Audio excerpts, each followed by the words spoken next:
आज का हमारा टॉपिक है methods of measuring the large distances. आप में से जिन किसी ने मेरे फर्स्ट लेक्चर लगाए हुए हैं तो ध्यान होगा मैंने थोड़ी सी टॉक करी थी about the nearest star. Nearest star कितना दूर है? 4 लाइट ईयर्स। कि वहां से लाइट को आने में 4 साल लग जाते हैं। Farthest star hundreds of crore years. तो my question is, as a student, as a छोटा बच्चा, कि इन्हें कैसे पता कि यहाँ से स्टार जहां लाइट को जाने में 4 साल लगते हैं, how do we know for sure कि वाकई वो स्टार इतनी दूर है? सन का डिस्टेंस इतने करोड़ किलोमीटर है, हमें यहाँ बैठे कैसे पता? That's question. कहीं झूठ तो नहीं बोल रहे साइंटिस्ट? बिल्कुल नहीं बोल रहे। They actually use the established laws of physics, laws of you can say mathematics to explore the things by doing certain measurements, right? And we are never interested in the exact answers because it will be really very difficult to tell about the exact answer किसी भी चीज का। Even और तो और बताऊं, ये topic और है, एरर्स का टॉपिक है। If I draw this line, suppose we are in the same class and I draw a line and I tell different students to measure the length of this line. Every student, the answer of every student may not be same. कोई इसको पढ़ सकता है, read कर देगा, sir length is 12.8 centimetre. Another student may measure 12.7 centimeter. Whatsoever may be the reason, maybe the उसका scale थोड़ा सा खराब है या घिसा हुआ है, या स्केल थोड़ा सा दाएं बाएं दिया उसने, या उसका मेजर करने का ढंग गलत था। तो यहाँ पे हमारा दो जो मेनली फिर एग्जैक्ट आंसर में हमारा बिल्कुल भी इंटरेस्ट नहीं होता, ये मैं बताना चाह रहा था। अगेन, अगर मुझे डिस्टेंसेस मापने हैं, एरर्स की बात करूं, ठीक है, इसका आंसर देना मुझे आप लोग कि किसी चीज का मैंने डिस्टेंस मापा है और उसमें एरर किलोमीटर्स में एरर है। मैं बोलूं कि distance of some object is this much kilometre and error में बी प्लस माइनस 100 किलोमीटर्स, तो वो मेजरमेंट रिलायबल होगी या non reliable? I repeat again, कि अगर मैं बोलूं कि देयर इज कोई ऑब्जेक्ट है, उसका डिस्टेंस हमने मेजर किया इतने kilometre, but there is a chance of error of plus minus 100 kilometers. So is this measurement reliable or unreliable?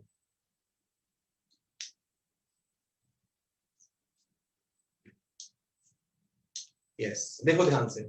The answer is जानबूझ के आंसर क्लियर नहीं है। रीजन, इट डिपेंड्स कि हम किस ऑब्जेक्ट के डिस्टेंस की बात कर रहे हैं। अगर हमें यहाँ से बोले कि दैट इज जालंधर सिटी है यहाँ से, और मुझे उसका डिस्टेंस एग्जैक्ट अब याद नहीं है, लेकिन से 180 किलोमीटर, राइट? तो कोई बोले जालंधर कितनी दूर है भाई? बोले 180 किलोमीटर। अच्छा, इसमें कितना तुझे कितनी कम ज्यादा हो सकते हैं? बोले 100 kilometre plus minus. Too huge, 180 kilometre जाने का, 100 किलोमीटर का 280 भी हो सकता है, 80 भी हो सकता है, but it is not reliable. लेकिन अगर स्टार का डिस्टेंस जिसका दैट इज लाखों करोड़ों किलोमीटर में है, राइट? लाखों kilometre, some star is that is 1 lakh kilometre away, तो उसमें 100 किलोमीटर का प्लस माइनस हो गया, तो that is reliable, we can say. हम स्टार के पास तो पहुंच गए, that is the thing, right? तो ये नो डाउट इस चैप्टर के लास्ट में टॉपिक्स आएंगे, एरर्स एंड एरर्स आएंगे, एरर्स, इंपॉर्टेंस ऑफ एरर्स। तो फिर मेरा, लेकिन अभी का फिर आपको what is the message here, कि जितने भी डिस्टेंस मेजर करेंगे उसमें छोटे मोटे एरर हो सकते हैं, अप्रोक्सीमेट वैल्यूज होंगी, but we are happy with that, right? So let us start today's topic.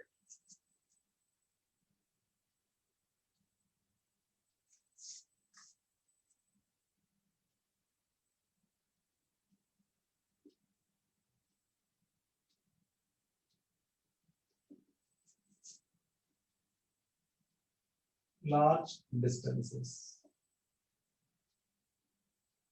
और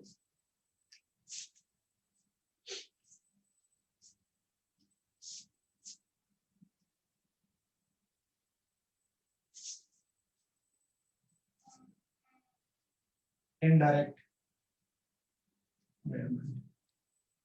So let me open the notes to guidance के लिए।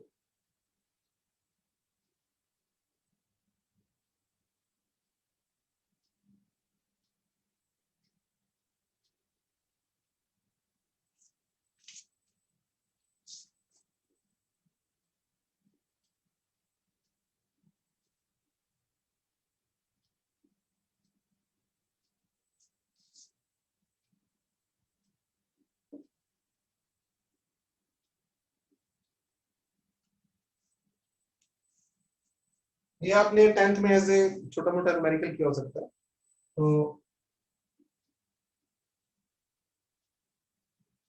To measure the distance of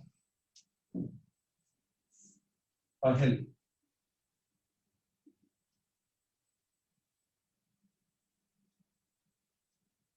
ये हमारे पास हिल है जहां पे हम जा नहीं सकते, और यहाँ पे we are having gun,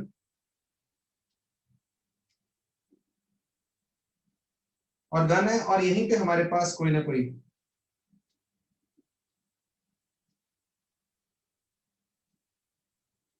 detector भी है। अब डिटेक्टर हमारे कान भी हो सकते हैं।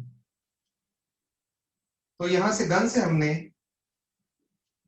गन शॉट, और उस टाइम को हमने माप लिया t0। गन शॉट हुआ तो इधर को क्या ट्रेवल कर रही है, साउंड वेव गई, हिल से टकराई, और यहां से क्या हुई, रिफ्लेक्शन, और साउंड वेव वापस आई, और वापस आके डिटेक्टर को मिल गई। डिटेक्टर में भी माई यस सोनार बेटा सब इसी में आएंगे। तो दैट इज हम सुने अभी है ना, बढ़िया होगा, मुझे पता है आपको काफी कुछ पता है, लेकिन good good to you people. तो इट में भी लाइक हमने साउंड गन शॉट किया और कान रखे रेडी, और जैसे ही साउंड सुनाई दी टाइम नोट कर लिया। इट में भी सम इलेक्ट्रॉनिक सिस्टम एज वेल। तो डिटेक्टर है, तो t0 पे साउंड चली थी, और टाइम t पे वो हमें वापस मिल गई, और v जो थी वो क्या थी बताओ, स्पीड इसकी साउंड की। तो suppose s is the distance of hill. अब हुआ क्या, साउंड ने कितना डिस्टेंस ट्रेवल किया है, अगर s डिस्टेंस है हिल का तो गई भी s डिस्टेंस और आई भी s डिस्टेंस। तो क्या लिख रहा हूं मैं, let s be the distance of hill, and then v is the speed of sound, and t is the time of to and fro journey of sound। To and fro short में सारी English मैंने लिखी नहीं यहाँ पे, यानी उसके जाने और आने का time.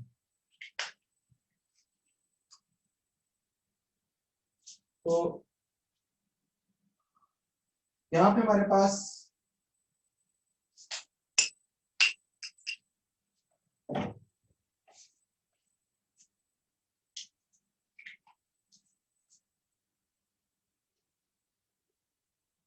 Speed is equal to what, distance over time,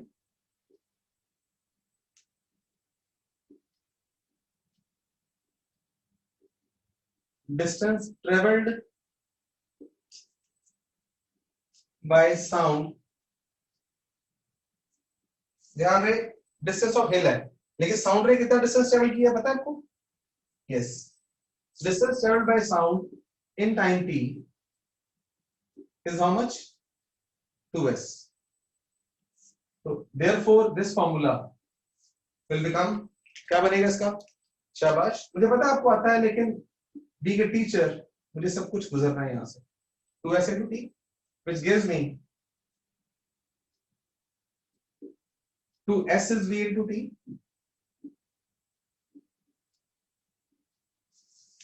interestingly इन छोटी छोटी आसान चीजों से ही और चीजें बनेगी कॉम्प्लेक्स धीरे धीरे ना। तो ये आंसर है हमारा, कुछ ज्यादा मुझे यहाँ पे बोलना है। इसी के बेसिस पे बच्चों, दैट इज इको मेथड के अंदर ही हम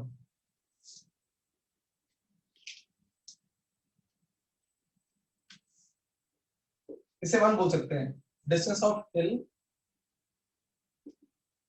यूजिंग साउंड। तो जस्ट अ मिनट, मैं चाह रहा हूँ कि नोट्स के अकॉर्डिंगली आपके साथ चलता है, तो सीक्वेंस बन जाएगा।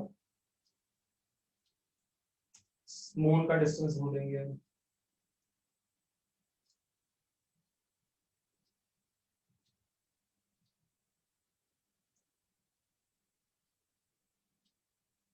अच्छा आगे पीछे तो पहले हो चुका हूँ, let me go in my own way. तो next is second part, to major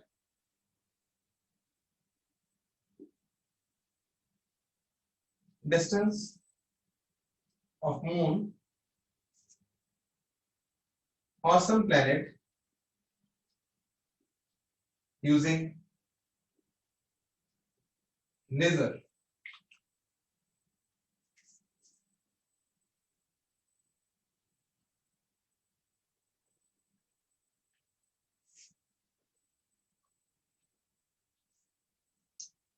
What we'll do here,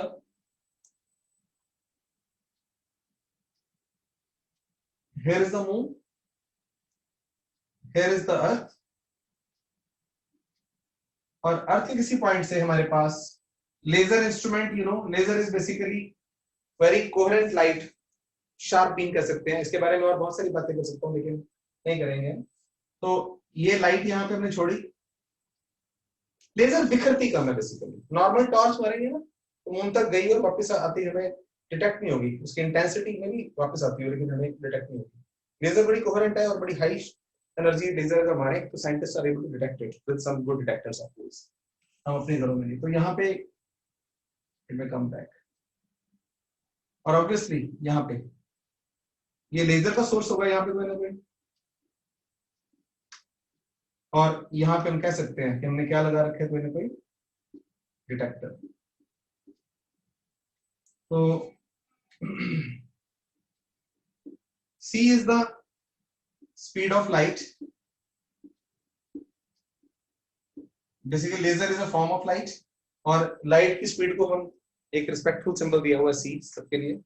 तो अब यहाँ पे हमारे पास this is the distance, same things, t 0 पे छोड़ा था लेजर को और गई और वापस आई, और टाइम t पे इसको पकड़ लिया हमने। तो सेम फॉर्मूला क्या बनेगा मेरे से पहले आप जानते हो, तो again s is the distance of moon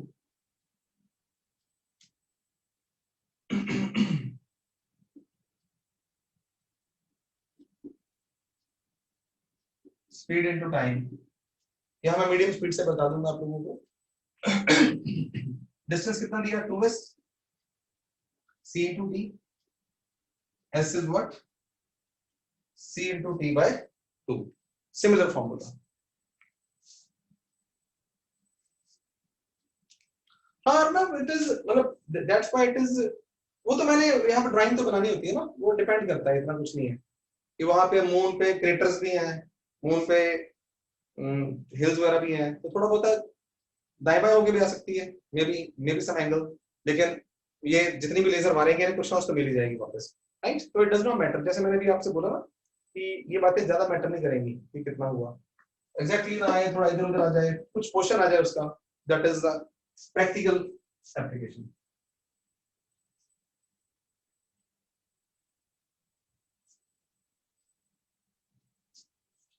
तो एक, क्योंकि एनसीईआरटी ने एक डेफिनेशन लिखी हुई है जो हमारे बियॉन्ड स्कोप है, लेकिन यहाँ पे लिख रहे हैं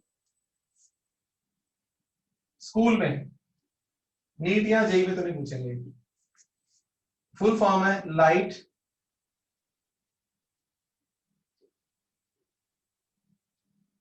amplification bye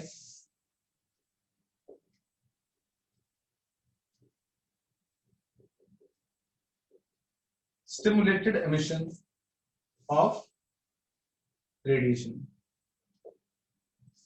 Einstein played the major role इस लेजर को मतलब थ्योरेटिकली उसकी बताने में। तो ये इसका एक्रोनिम है basically, light amplification by stimulated emission of radiation. तो इसकी बात हम कर नहीं सकते क्या इसका मीनिंग है, राइट, बिकॉज बियॉन्ड स्कोप है। तो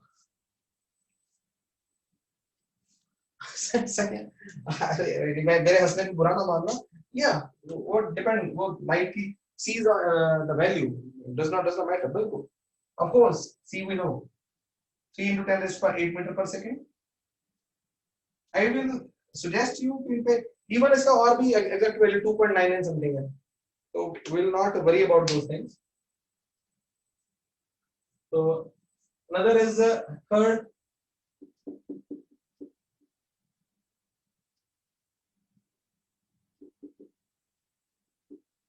measuring the distances in water.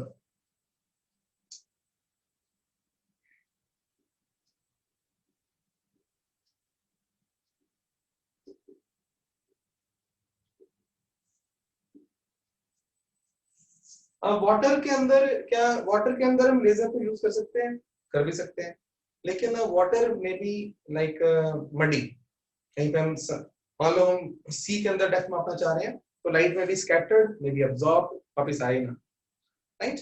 तो इसलिए सी मैंने लिख दिया था स्पीड ऑफ लाइट को, बिल्कुल ठीक है. तो इसलिए यहाँ पे basically we use the sound waves. Sound waves भी यूज करेंगे वाटर के अंदर, लेकिन लेस एनर्जी वाली यूज करेंगे, वो भी शायद ट्रेवल करके वापस ना आ सके. तो basically ultrasound, ultrasonic waves. Ultrasonic I hope आप सबको पता है, साउंड की जो ऑडिबल साउंड है, आपने 9th में पढ़ा होगा, 20 हर्ट्ज टू 20,000 हर्ट्ज तक ह्यूमन ईयर के लिए ऑडिबल है. 20,000 हर्ट्ज से ऊपर वाली फ्रीक्वेंसी को हम अल्ट्रासोनिक वेव्स बोल देते हैं. तो हाई फ्रीक्वेंसी, ये हमारे +1 का लास्ट चैप्टर आने वाला है, जिसमें वेव्स, उसका नाम ही वेव्स है, और one of the that is difficult is wrong word, हम पढ़ेंगे तो हमें डिफिकल्ट नहीं लगेगा. One of the very important chapters, तब पता चलेगा हमें कि फ्रीक्वेंसी का क्या रोल होता है. रादर आपको फ्रीक्वेंसी भी तभी पता चलेगा असली मीनिंग क्या है. आज मैं मान के चलता हूँ आपको लगता है आपको पता है, लेकिन उतना पता नहीं होगा. तो फिर फिलहाल बात कर रहे हैं high frequency waves are more energetic waves actually. तो फिर यहाँ पे इसके लिए यूज करते हैं सोनार.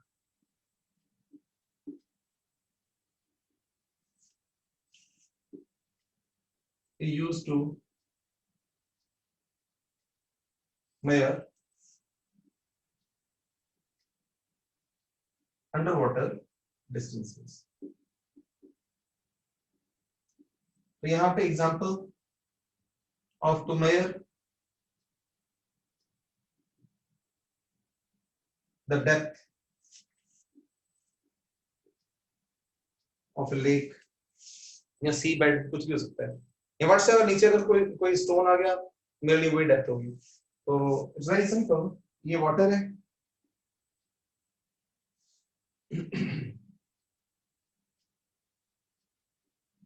ये बॉटम ऑफ लेक है, और sound wave Sonar is basically, यहाँ पे ये भी लिख दूं मैं, सोनार शॉर्ट फॉर्म है साउंड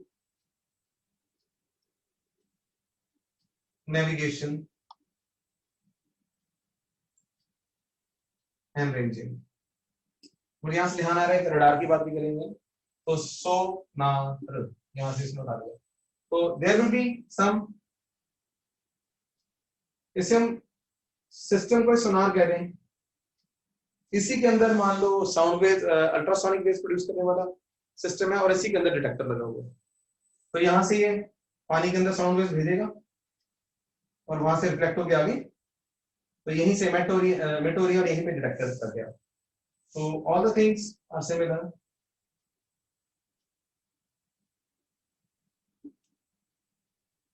कोई कमी आ रहा है? सोनार uses what? Ultrasonic waves. So if v is the speed of sound,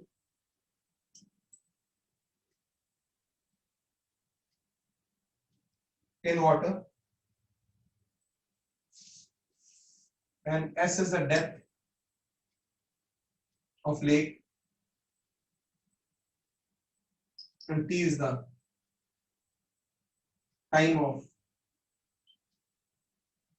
to and fro journey. मेरी कुछ पिछले सालों से जीके थोड़ी कम हो गई है, due to different reasons, due to my different business in my core things. तो लेकिन आपने सुना होगा किसी ने कि वेल्स के बारे में, वेल्स और कम्युनिकेट कैसे करती हैं. मैं जब पहले मैंने बोला मेरी जीके कम, यस कशिश हमें बताना चाह रही है, तो मैं अभी मुझे क्यों याद आया वेल्स के बारे में. Scientist are studying basically they उनकी अपने डिफरेंट साउंड जैसे अल्ट्रासोनिक वेव्स के थ्रू भी बल काफी दूर तक वो आपस में कम्युनिकेट कर लेती हैं, large distances basically. Dolphins, bats to bats, बिल्कुल बिल्कुल ठीक है। तो अभी हम पानी की बात चल रही थी, तो बिल्कुल very good, I am very happy. तो जस्ट तो यहाँ पे फॉर्मूला बताने में मुझे डिफिकल्टी नहीं है। आप अभी तो सेम फॉर्मूला लिख दो ना, जैसे S will be equal to what? B into T by 3. Similarly, there is a one more instrument.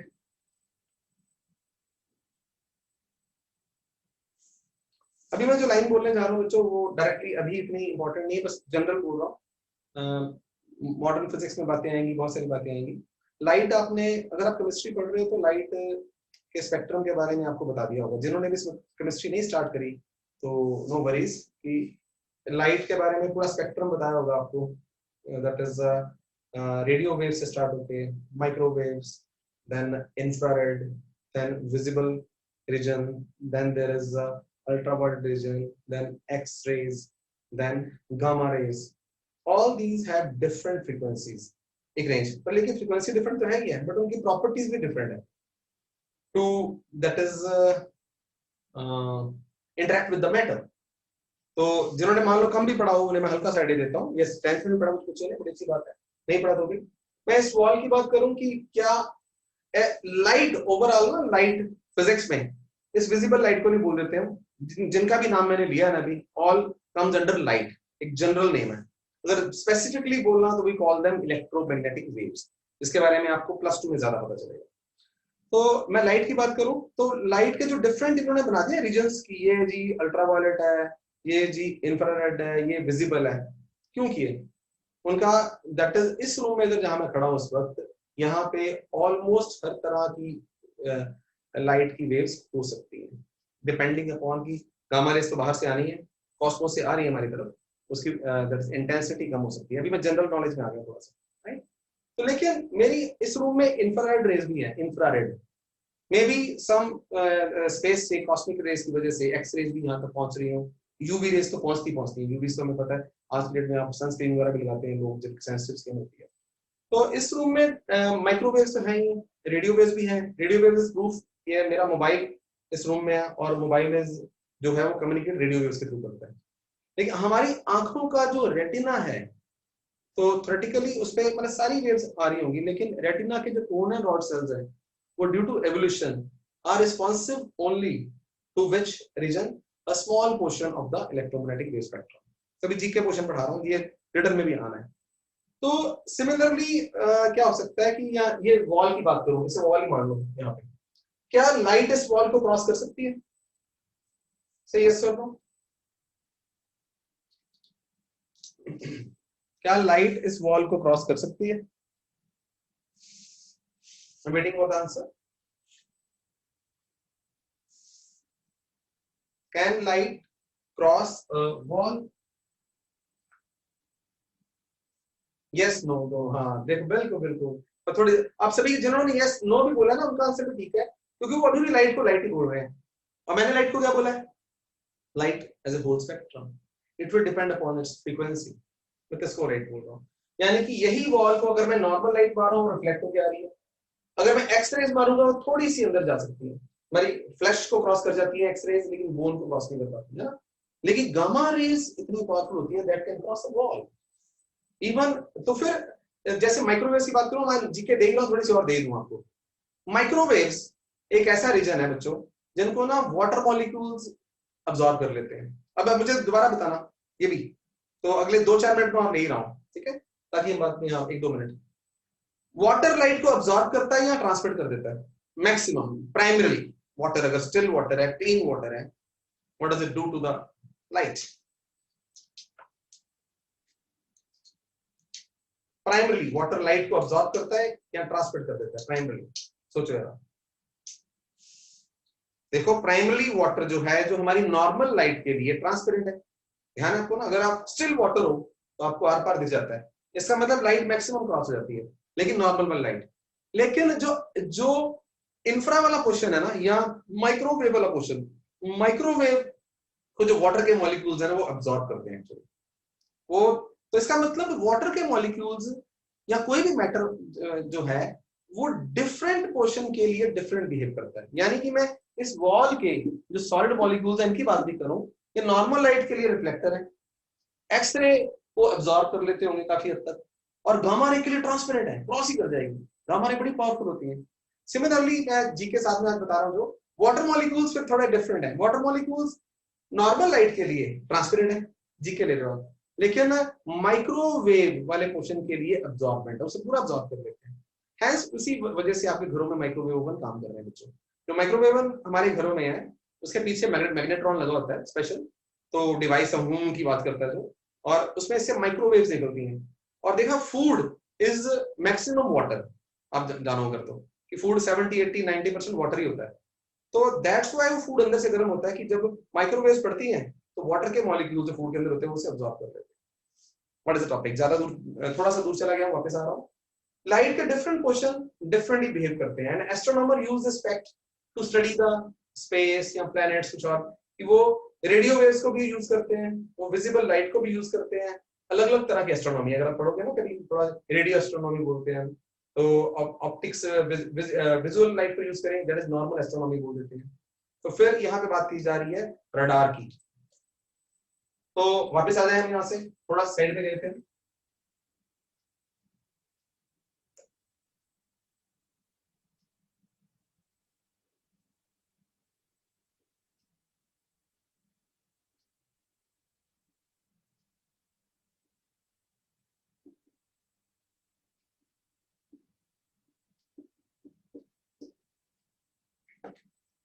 Radar again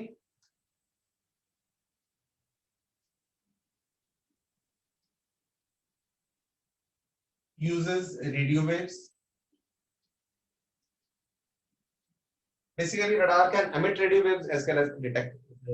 इसलिए इसका नाम है रेडियो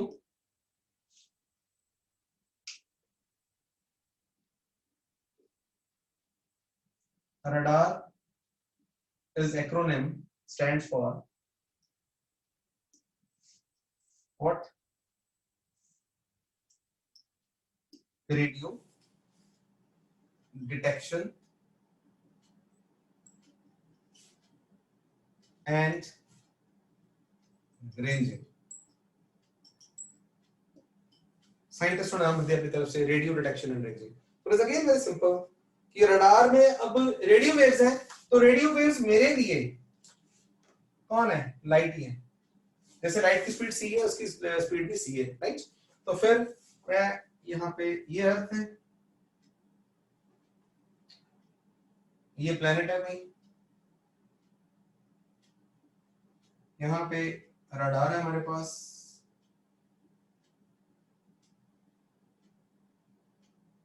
ये रेडियो वेव छोड़ी उसने और ये वापस आ गई। कहीं अकॉर्डिंग टू जैसे अर्नब ने डाउट पूछा था सर, वो वापस वहीं से आती है, जरूरी नहीं है, थोड़ा बहुत और क्या पता कहाँ चली गई बहुत सारी, तो रफ सरफेस थोड़ी बहुत मिल गई, बहुत है। तो again this is the t is equal to 0, repetitive बात है तो मैं यहाँ पे ज्यादा टाइम नहीं लगा रहा। तो क्या आ गया? s is equal to again what? ct by we move ahead.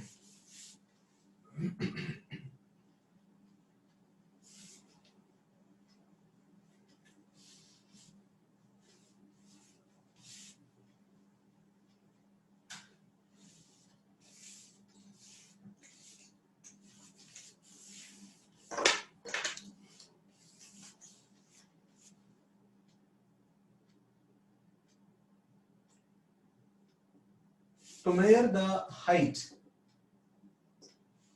of a nearby pole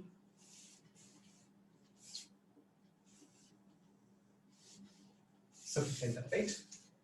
Pole or tree. ये आपका 10th क्लास का क्वेश्चन, बड़ा सिंपल, और नेक्स्ट वाला 10th, ये सिंपल क्वेश्चन 10th क्लास का, नेक्स्ट विल बी द हल्का सा कॉम्प्लेक्स मैथ क्वेश्चन। तो पहले तो हम यहाँ पे एक डिवाइस का नाम देख लें। Sextant is a device used to measure the angle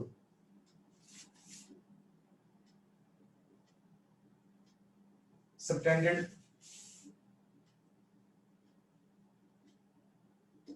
by 2 points at a certain point. Device कैसा होता होगा कैसा नहीं होता होगा हमें उसमें इंटरेस्ट नहीं है, लेकिन ये जरूर है कि यहाँ पे मान लो ये कोई 2 पॉइंट्स हैं, 2 ऑब्जेक्ट ही है, मान लो ए और बी, राइट, और यहाँ मैं खड़ा हूं, इट्स माय आई। तो हालांकि मैं ऑप्टिक्स में बताता हूँ बच्चों को आमतौर पे, लेकिन आज आपको बता रहा हूँ कि आई ऑल प्रैक्टिकल पर्पस के लिए it is a very small point. Can anyone tell me क्या क्यों ऐसा बोल रहा हूँ? देखने में अगर मेरी आई ऐसे भी है ना, खैर मेरी इतनी बड़ी आंख है नहीं, लेकिन मान लो बड़ी बड़ी आंखें भी हो, लेकिन फिजिक्स पर्पस के लिए ये आंख, this eye is not important. Eye का छोटा सा part basically, do you remember? Yes, जो हमारी आंखों में आई लाइट एंटर करती है, that enters through a very small point as pupil. So light entering area is very small. For all optics purpose, eye को हम हमेशा, मैं +2 में भी करता हूँ, आई मेरे लिए एक पॉइंट है, राइट? तो मैं यहाँ पे खड़ा हूँ, यहाँ पे और 2 ऑब्जेक्ट को देख रहा हूँ। दिस इज अ टेक्निकल, इसका नाम, थीटा का नाम बोलेंगे आप, बताएंगे मुझे?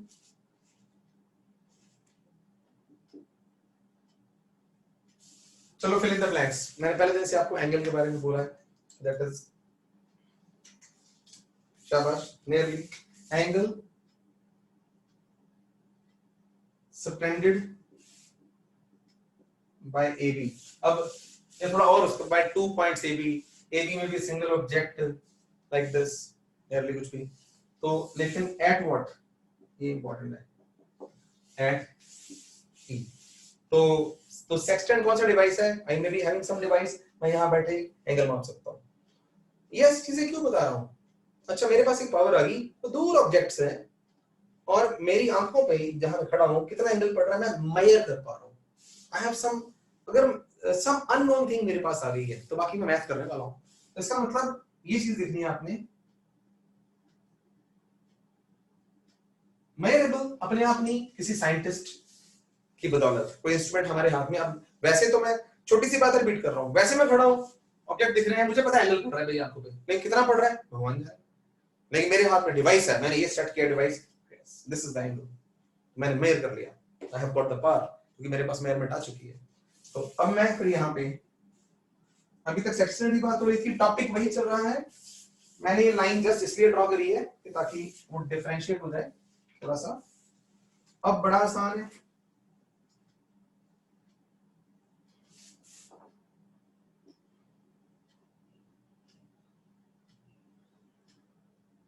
ये कोई टावर है मेरे पास यहाँ पे, राइट, और इसकी हाइट h है, और ये दूर बड़ा टावर नहीं है, ये मेरे पास ही है, मैं उसके पैरों तक भी जा सकता हूँ, पैरों में जाऊं आऊं, तो मैं उसके पैरों से फुट से थोड़ा दूर आया, यहां खड़ा हो गया मैं सी पे, और ये डिस्टेंस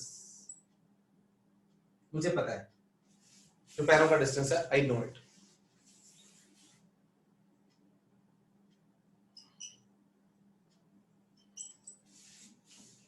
और h के बारे में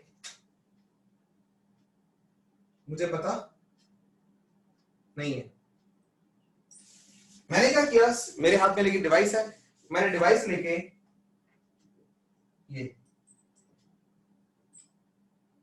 ये एंगल क्या कर लिया, तो यहाँ पे as a matter of policy पे थोड़ी सी अपनी पॉलिसी चेंज करने लगा हूँ, बिकॉज मैं आपको बड़े अच्छे नोट्स दे रहा हूँ, जो रिटन नोट्स आपके पास, उसमें इंग्लिश ये लिखी होगी, क्या लिखी होगी इंग्लिश बोलो, है ना, angle subtended by the tower at point C which is measurable.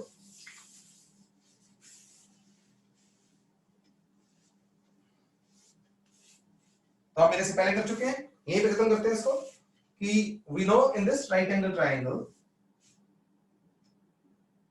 h upon, yes come on, perpendicular upon base is what, tan theta,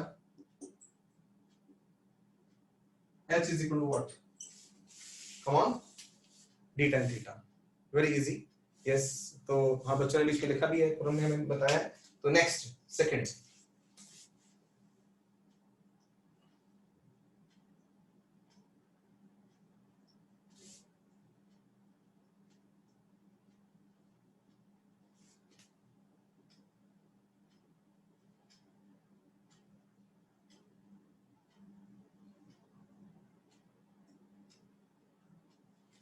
ये तो था जिसके पास हम जा सकते थे, लेकिन अब दूर है कोई हमसे, उसको कैसे ढूंढे?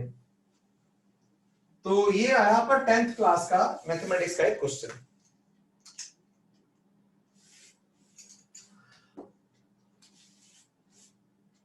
तो हमने क्या किया, ये ए बी है और इसका एच जानने की हमारी इच्छा है, इसे जानना चाहते हैं, और यहां पे हम खड़े हैं सी पे, और ये डिस्टेंस भी हमारे लिए अननोन है। हम नहीं जा सकते वहां पे, है बड़ी दूर, तो क्या करने जाएंगे, कोई बात नहीं है। सी पे खड़े हैं, तो सी पे खड़े हैं, what will do, will measure some angle. हम हिम्मत नहीं हारेंगे, डिवाइस हमारे हाथ में है, थीटा मान। तो बच्चों अगर ज्यादा अननोन हो, मैं मैथ आता है आपको, ज्यादा अननोन हो तो more equations will help us, more equations require more measurements. मैं आपको थोड़ा थोड़ा साइंटिस्ट बना रहा हूं, उसको सोचने की कोशिश करो। तो फिर हमने कहा अच्छा कोई बात नहीं है, हम यहां से फिर थोड़ा आगे बढ़ जाएंगे। सी से थोड़ा मैं आगे बढ़ा, इसको मैं डी कर देता हूं। अब ये distance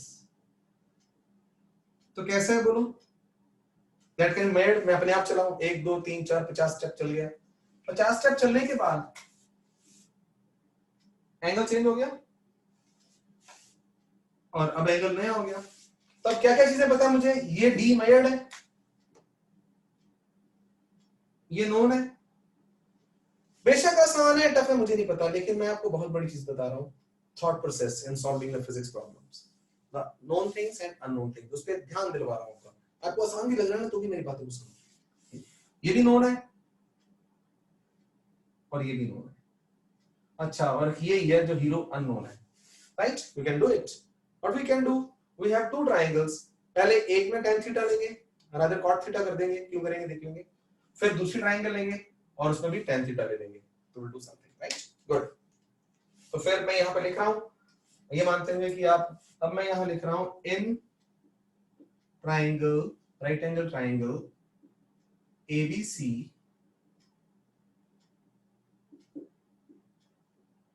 h upon x is cot theta, tan theta, या x is equal to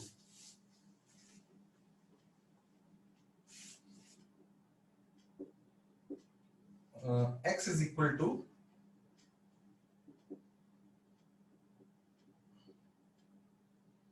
h upon tan theta 1 और x is equal to h cot theta 1, I give it number 1। वो मैंने ऐसा क्यों किया, फ्यूचर मैनिपुलेशन मुझे पता है क्या करनी है, इसलिए, वरना कोई जरूरी नहीं। अब आ जाओ इन ट्रायंगल, कौन सी वाली, ये बड़ी वाली। अब इस केस में I know the distance is how much, d plus x, and in triangle ABD, h upon d plus x is tan theta 2, d plus x is h upon tan theta 2, और d plus x is equal to cot theta 2। आपको पता है कि किसको किल करना है, हमें पसंद कौन नहीं है, कि x हमें पता नहीं है, x is unknown, तो we will kill x from here, इन दोनों में से x को मार डालो।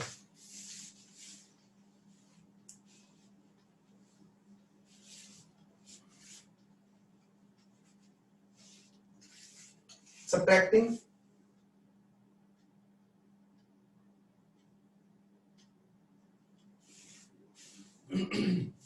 1 from 2,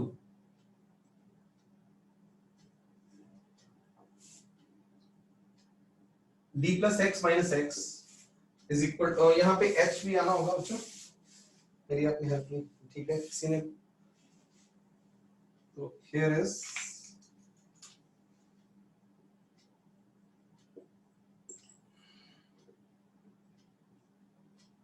h cot theta 2 and it is equal to d plus x minus x is, ये पहले आया h cot theta 2 minus h cot theta 1, we get d is equal to h cot theta 2 minus cot theta 1 and we get what is h, d upon cot theta 2 minus cot theta 1.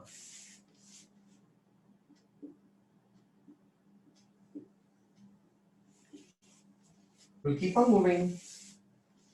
आगे चल रहे हैं, आप लंबी सांस ले लो. And next topic, थोड़ा सा it will require more effort from both of us. Both means मैं और आप सब आप.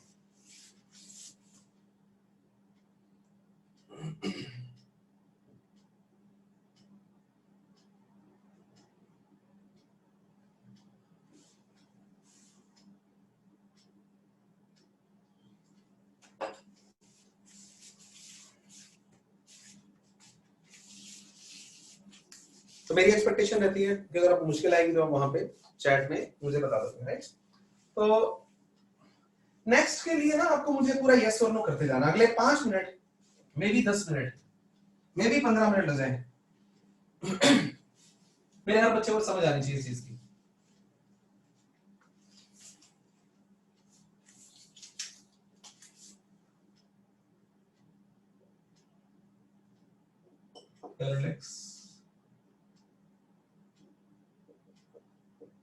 parallax angle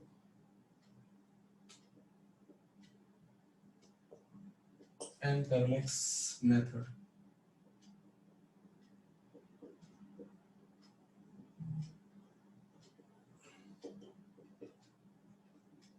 Distance of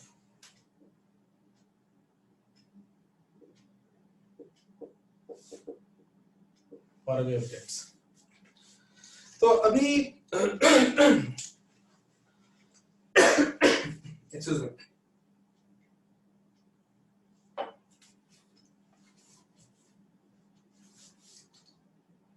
आगे मैं जो भी कर रहा हूं वैसे आप नोट कर पाओगे, बहुत कुछ नोट कर पाओगे, लेकिन इलस्ट्रेशन है, शुरू में थोड़ा बहुत रफ वर्क ज्यादा है.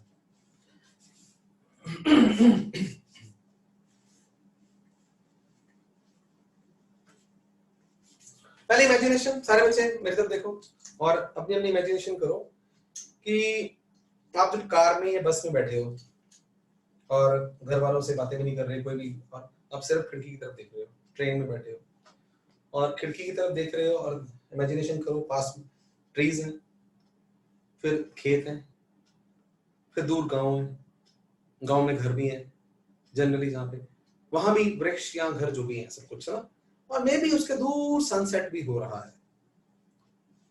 तो कितनी तरह की चीजें आ गई हमारे पास. ये हमारी कार है जिसमें हम जा रहे हैं हाई स्पीड पे, और ये हमारे नजदीक वाले वृक्ष, फिर थोड़े दूर वाले, फिर गांव, फिर सन.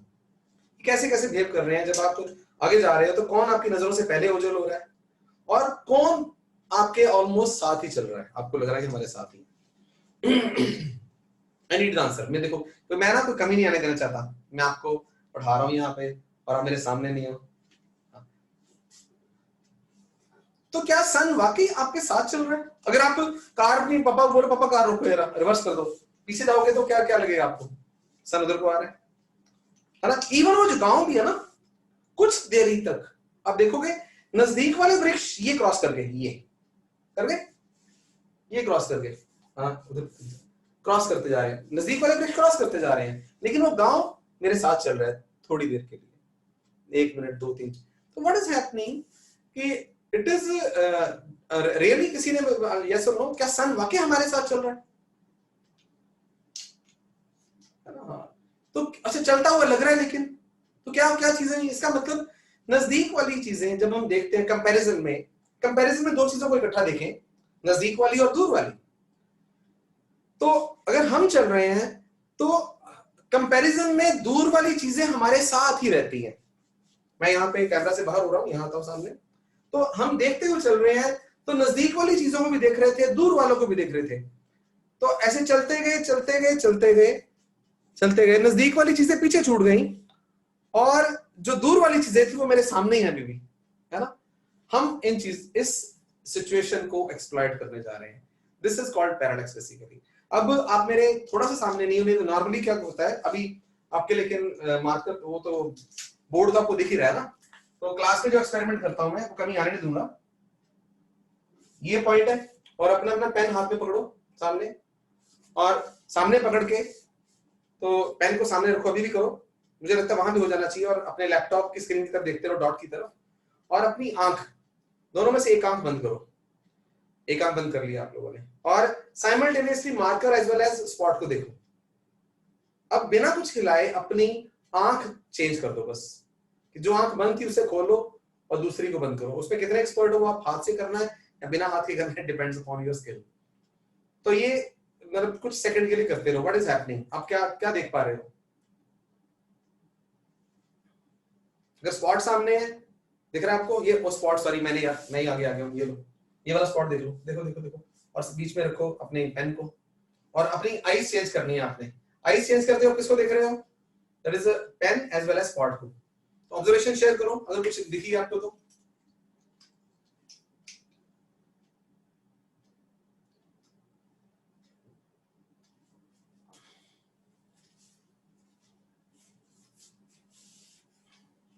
आई am waiting for the observation. कोई कुछ भी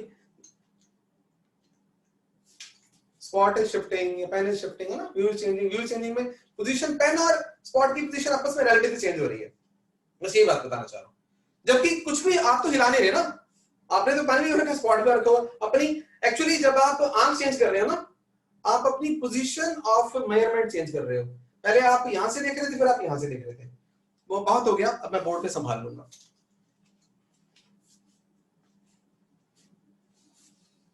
हेडिंग वही चल रहा है, बस मैं बोर्ड और क्लियर कर रहा हूं यहाँ पे। तो what we are going to do here,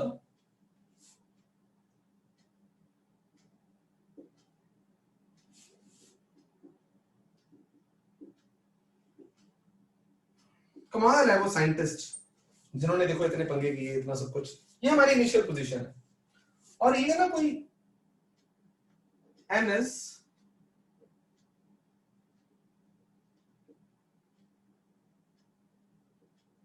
some nearby object, और ये मान के चल रहा हूँ ये हॉरिजॉन्टल वाला ही है, इस तरह से देख रहे हैं हम। और नियर बाय भी इतना नियर बाय भी नहीं है inaccessible. Near by to what, as compare to, मान लो ये सन ही है हमारे सामने, द सन, और ये फार अवे है, काफी दूर है। यहां हम खड़े हैं, ये नियर बाय ऑब्जेक्ट है, और नियर बाय जैसा मैंने बोला कंपैरेटिवली। और थोड़ा सा मैं अपनी ड्राइंग बढ़िया करने के लिए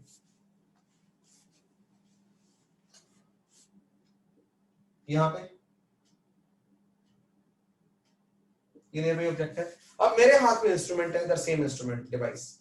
तो मैंने क्या किया, ये नियर बाय ऑब्जेक्ट है, ये सन है जिसका रेफरेंस है, सन है ये कुछ भी, फार अवे जरूरी नहीं सन, फार अवे हिल वो गांव के मकान भी ले सकते हैं दूर वाले। और ये देखो मैंने क्या किया, मैंने यहाँ खड़े खड़े ये एंगल माप लिया,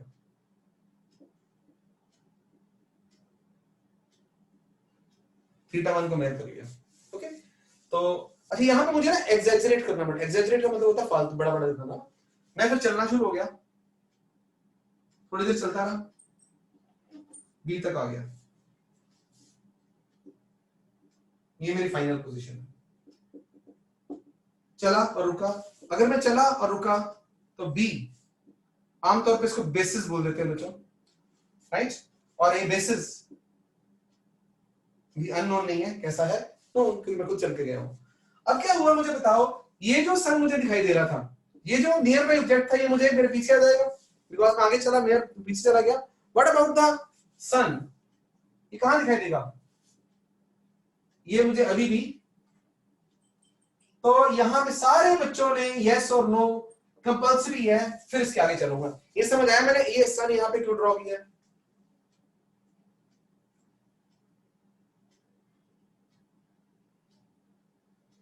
चलो बहुत जरूरी है बच्चों। कुरन कह रहे, कैन यू रिपीट ये वाली सन वाली बात ना? बिल्कुल बिल्कुल। कशिश भी कहती है सर मुझे नहीं पता चला भाई। Yes very good very good, I love it कि मैं ऑनलाइन पढ़ा भी रहा हूँ आपको दूर से। तो इट्स वेरी वेरी सिंपल। मेरे साथ आओ। आपने सभी ने अगर यहाँ तो आपने बोला नहीं था, यहाँ अपने ध्यान है, देखो वही वाली बात कि मैं यहाँ से देख रहा हूँ वो सन मुझे कार में बैठे हुए हैं, तो मैं आगे चल रहा हूँ, मैं आपके सामने आता हूँ थोड़ा सा, आगे चल रहा हूँ आगे चल रहा हूँ, सन मुझे कहाँ दिखाई दे रहा है? पीछे छूट गया या मेरे सामने ही है? कशिश एंड खुर्रम विल रिपीट, इस बात को बताएंगे। खुर्रम ने यस कर दिया है, तो सन की तरफ देख रहा हूँ। सिमिलरली मैं यहाँ खड़ा था, तो यहाँ खड़ा था, यहाँ उससे नहीं बहुत दूर है, भूलो मत। तो मैं देख रहा हूँ तो ये नियर बाई ऑब्जेक्ट है, नजदीक है, तो मैं चलता गया चलता गया चलता गया चलता गया गया गया गया, तो नियर बाई जो वृक्ष था वो तो पीछे छूट गया, लेकिन सन अभी भी कहा मेरे सामने। तो इसलिए ये मुझे यहाँ दिखाई दे रहा है बिकॉज ये बहुत दूर है। कशिश तुम्हारा यस कर लो, मैं वेट कर रहा हूँ। नो भी ले सकती हो, कोई इशू नहीं है। जब 2-3 बार बच्चा नो कर देगा उसके लिए मैं बोलूंगा, मैं एंड में बात करूंगा। तो यू आर नॉट फोर्स्ड। आपस में शर्माना भी नहीं है दूसरे बच्चों से कि यार बाकी बच्चे क्या सोचेंगे, ये नो लिखता जा रही, नो वरीज। तो गुड। तो फिर अब मैं यहाँ पहुंच गया, यहाँ रह गया। लो मेरे हाथ में डिवाइस, अपने कंधे पे रखा हुआ है डिवाइस मैंने, ये लो, beautiful. This will as well measured, theta 2 को मेजर कर लेंगे। अब देखा ध्यान से, ये है एक्सप्लॉइटेशन, ये थीटा 1 है, तो ये भी कौन है? थीटा 1। ये थीटा 2 है, ये भी कौन है? थीटा 2। तो this angle is called, these are two positions of measurement। Parallax method में क्या दो चीजें, कौन कौन सी चीजें इंपॉर्टेंट होगी? एक हमारी इनिशियल पोजीशन होगी, या दो साइमल्टेनियस हो सकती हैं। यहाँ साइंटिस्ट एक यहाँ पे, साइंटिस्ट बी वहां पे हो सकता है, मर्जी है। लेकिन अगर साइंटिस्टों की कमी है, मान लो एक साइंटिस्ट है यहाँ से, उसने ऐसा लिया ये एंगल, फिर वो चला। दूसरी कौन सी चीज इंपॉर्टेंट है? एक initial position of measurement, basis important है, तो पता होगा हमें। फिर फाइनल पोजीशन ऑफ मेजरमेंट, और थीटा 1 और थीटा 2 पता चल गए, इसको हमने थीटा बोल दिया। और अब ये हमारे पास ये जो फार अवे का तो हमने यूज किया है, रादर मिस यूज किया है, मजाक में बोल रहा हूं। ये डिस्टेंस, ये जिसे मैं नियर बाई बोल रहा हूं, लेकिन साथ में भूलू मत,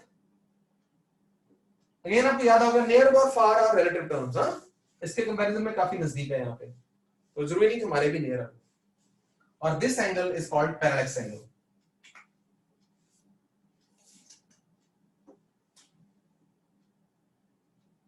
ये भी नोन है। Theta 1 plus theta 2 is theta, is parallax angle. अब मेरी पुरानी बातें, और r is the distance of near by object. तो let us try two things.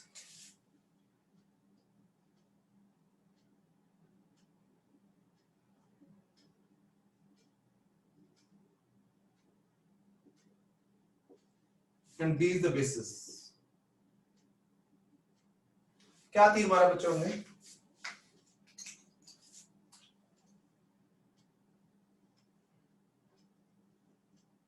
ध्यान दो, मैं इसी को ना रीड्रॉ कर रहा हूं फिगर को। जनरली ये जो जिसको नियर बाई बोल रहा हूं ना, ये भी थोड़ा दूर ही होते हैं। अब प्लैनेट्स की बातें करेंगे हम, तो these angles are already small। अब रियल पिक्चर में ये एंगल बना हमारे पास, ये नियर बाई ऑब्जेक्ट है जहां मैं जा नहीं सकता था, ये दो पॉइंट है ए और बी, और ये बेसिस है, और ये डिस्टेंस आ रहा है। तो किसी को याद आ रहा है कुछ क्या रिलेशन होगा इनके बीच में?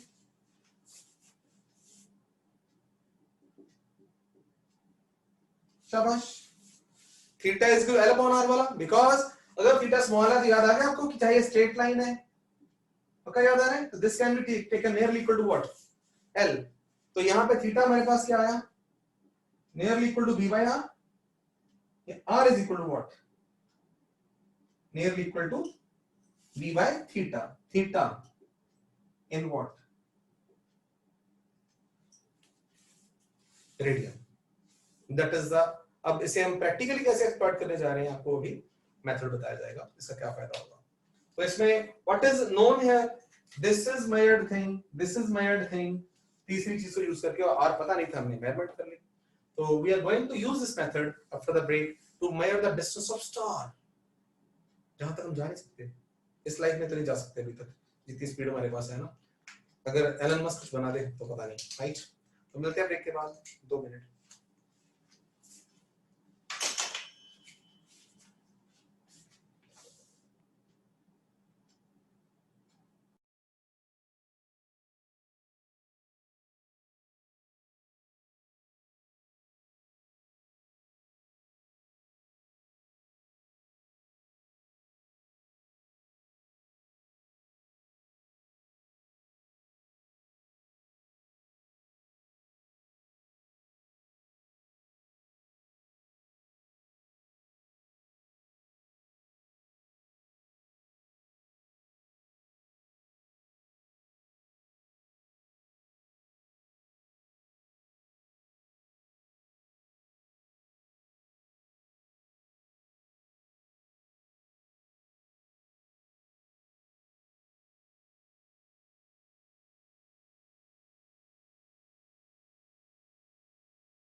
Excuse me, friends. Just 1 minute.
Sorry, there was some important call, I couldn't ignore ना, तो मैं फिर आगे बात करते हैं.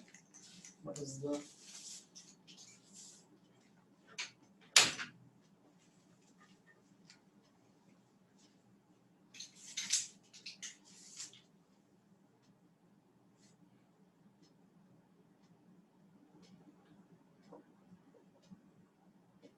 to measure distance of moon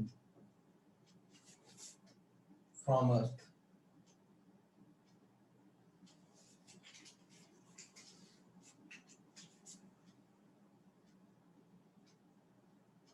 By parallax method.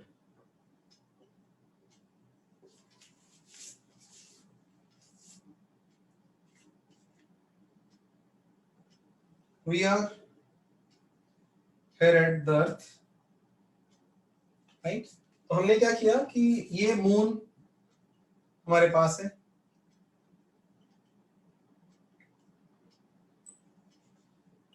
and we decided two places on the earth. Basically these places will be some observatories. Scientists जहां होंगे, जिन्हें वहां पे इंस्ट्रूमेंट्स भी लगे होंगे और वो प्रॉपर एंगल्स वगैरह मेजर कर सकें. तो ये अर्थ पे दूर दूर होंगी कंपैरेटिवली. अब यहाँ जो पिक्चर बना रहा हूं मैं, this different picture. Real picture will be something like this. ये अर्थ है, ये मून है उसके मुकाबले में, लेकिन यहाँ थोड़ा सा स्केल डिफरेंट चली जाएगी. और इसके साथ ही मैंने साइंटिस्टों ने स्पेस में कोई कॉमन स्टार, आप सब जानते होंगे कि स्काई मैप भी है साइंटिस्टों के पास. साइंटिस्टों को पता रहता है कौन सा स्टार है. इवन आजकल तो एप्स आ चुकी है मोबाइल में, you can download the app and these are beautiful apps. आप जहां जैसे करोगे तो स्टार सामने होगा, बीच में मैप में आ जाएगा फलाना स्टार आपके सामने है, राइट. तो स्टार्स के नेम पता है, सब कुछ पता है. They know the which star is which, right. तो ये observatory a at some place may be in India, और दूसरा कोई और कंट्री, या एक ही कंट्री में हजारों किलोमीटर पे, 1000 किलोमीटर 2000 किलोमीटर पे दूर दूर ये दो ऑब्जर्वेटरीज हैं. और ये एक स्टार एस है.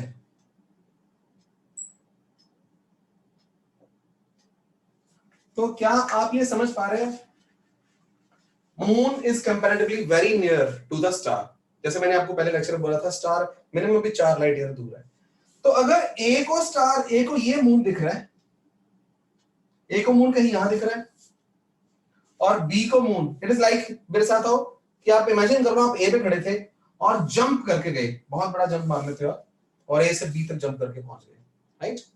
Hundreds of thousands of kilometre पहुंच गए, तो मून पीछे रह जाएगा. Normal day to day life पे मून पीछे नहीं रहेगा, काफी दूर है. अब रात को मून आएगा, अगर जब भी, आजकल तो देखा नहीं बड़े दिनों से मैंने मून, तो मून भी नॉर्मली हमारे साथ ही चलता है. तो लेकिन हम थोड़ा चल रहे होते हैं, लेकिन अगर जंप करके हम 1000 किलोमीटर दूर चले जाएं, मून शायद पीछे रह जाए. पर पीछे पीछे respect to what, compare to the stars. लेकिन मैं जंप मार के यहां गया, स्टार अभी भी कहां पे है, मेरे सामने. Just that is appreciate the distances, that is the thing. वो रेफरेंस है स्टार हमारा, ठीक है, वो सेम स्टार है. तो ए और बी दोनों जानते हैं, भैया तूने 9 बजे ना फलाने स्टार को देख के और मून को देख के, ए कहता है मैं ये एंगल माप लूंगा, बी कहता है मैं ये एंगल माप लूंगा. अच्छा, ए और बी हम दूर कितनी है ये तो हमें पता ही है, अर्थ का मैप भी हमारे पास है, हम पे डिस्टेंस कितना है. और अगर ये θ1 है तो ये भी θ1 है, और ये θ2 है, और ये डिस्टेंस मून का अप्रोक्सीमेट डिस्टेंस.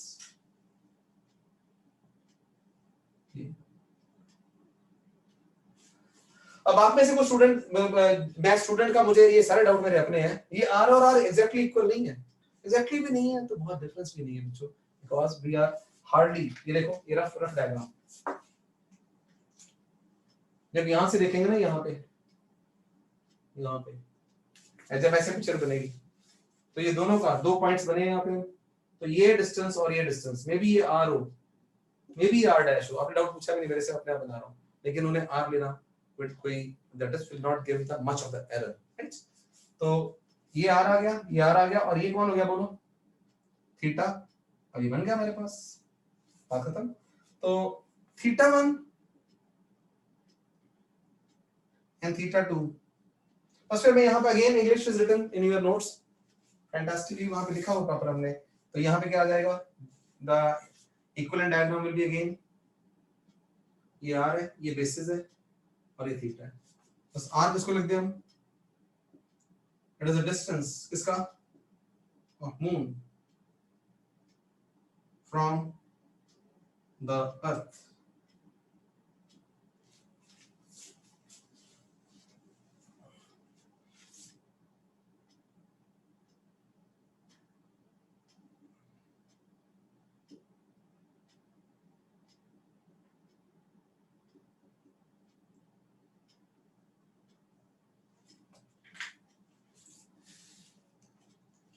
नेक्स्ट, अब हम थोड़ी और हिम्मत मारने लगे, साइंटिस्टों ने हिम्मत मारी हुई है स्टार का डिस्टेंस मेजर करना। स्टार का डिस्टेंस मेजर करने में देयर विल बी ट्रबल। अगर हम देखना, मेरी खत्म हो गया टॉपिक, मैं किसी स्टार का डिस्टेंस मेजर करना चाह रहा हूं तो पैरेलैक्स आना चाहिए, लेकिन यहां से यहां जंप मार गए, स्टार अभी भी पैरेलैक्स नहीं दे रहा। तो see the methods used by the scientists.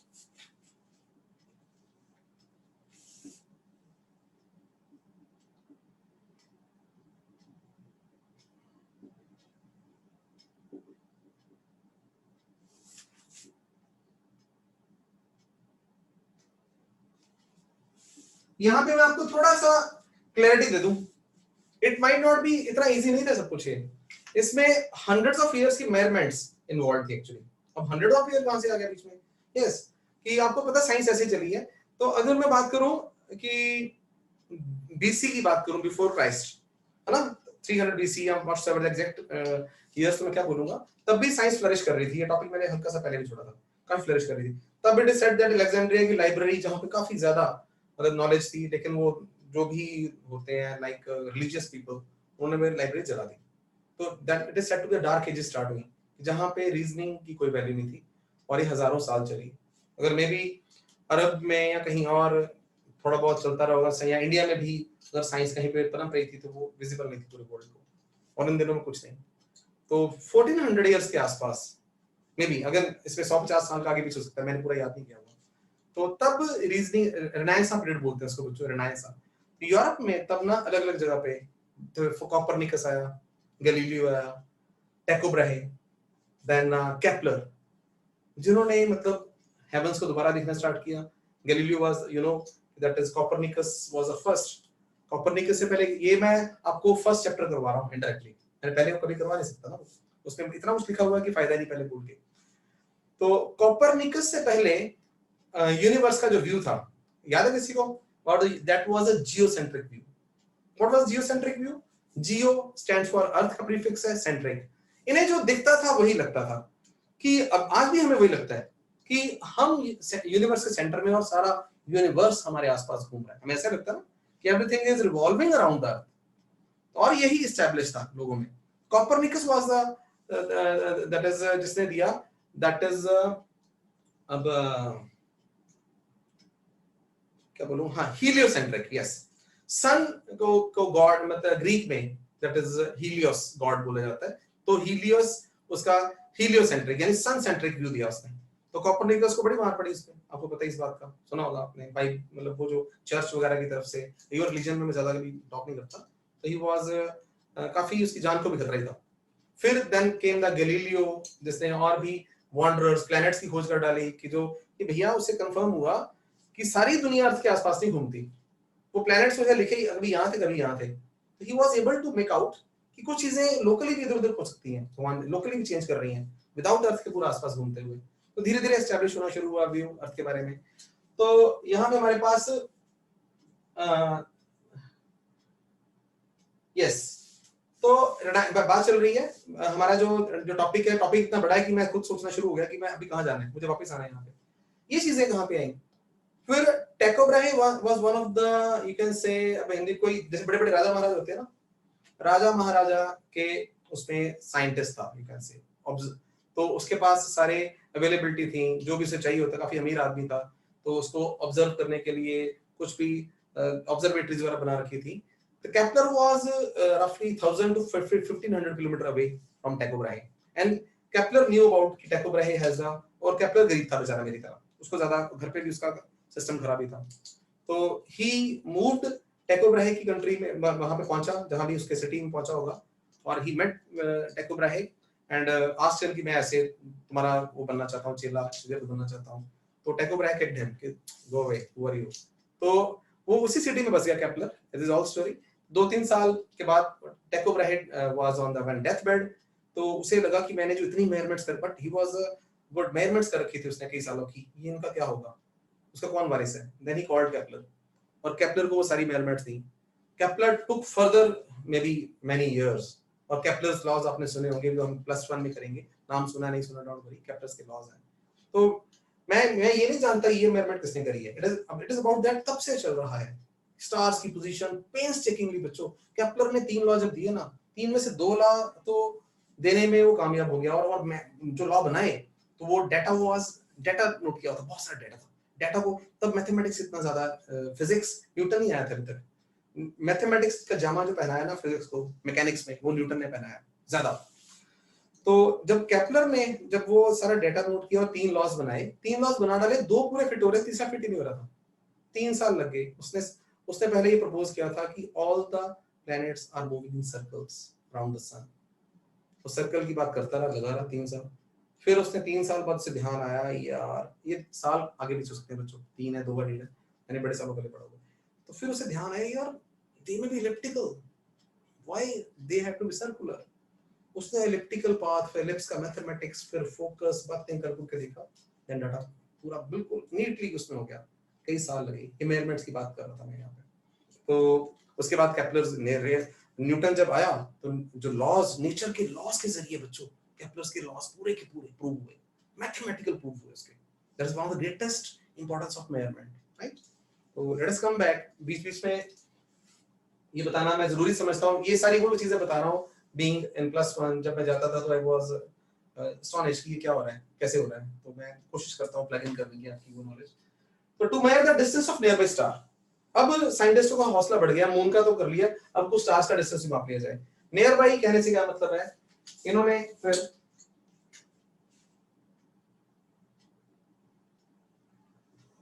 Absorb, बड़े ध्यान से, और इसमें ऑफ फैक्टर ध्यान से देखना, ये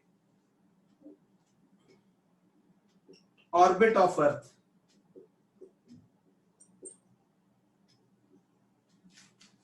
किसके अराउंड, अराउंड द सन। बहुत बड़ा ऑर्बिट है, इतना बड़ा ऑर्बिट है कि अर्थ को 1 ईयर लग जाता है चलने में। It is moving at the speed of 30 kilometre per second in its orbit. Yes, 30 kilometre per second, per hour नहीं। तो साइंटिस्टों ने क्या किया, उन्होंने कहा सन को ऑलमोस्ट सेंटर में ले लेते हैं यहाँ पे।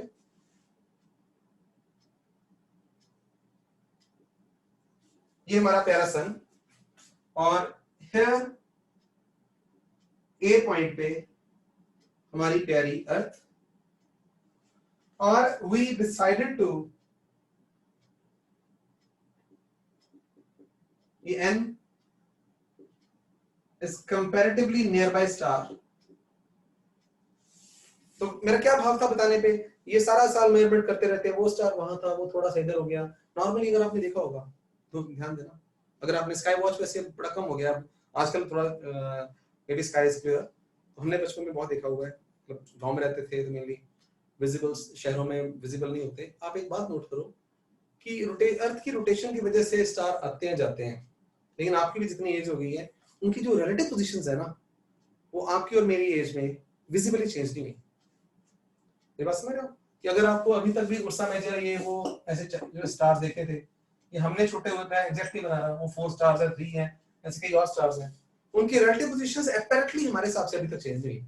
आई एम 48 नाउ, तो मैं मतलब मे बी 8 या 10 इयर्स से देखना स्टार्ट कर दिया था, वही का वही है, लेकिन वो रियली उनकी थोड़ी थोड़ी पोजीशन चेंज हुई है, लेकिन हम और आप नहीं जानते, साइंटिस्ट जानते हैं। वो इतनी इतनी ज्यादा दूर है, मतलब मेरे बताने से भी आप समझ रहे इतनी ज्यादा दूर है कि उनकी रिलेटिव शिफ्ट भी हमें महसूस नहीं होती। तो what is the topic here, हम क्या आ रहे हैं यहाँ पे, एक नियर बाय स्टार है कोई ना कोई, और साइंटिस्टों को ज्ञान है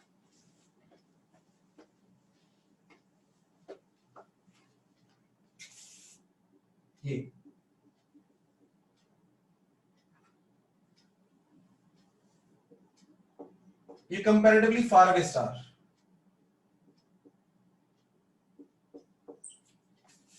तो आज मैंने ये अपने near by star, mind it ये एंगल्स बड़े स्मॉल होते हैं, कुछ उन्हीं को लेंगे जो नजदीक होंगे स्टार्स आपस में। आज मैं किया, then I waited for 6 months, 6 महीने में सो गया, कोई और काम करूंगा। 6 मंथ के बाद अर्थ यहां आई,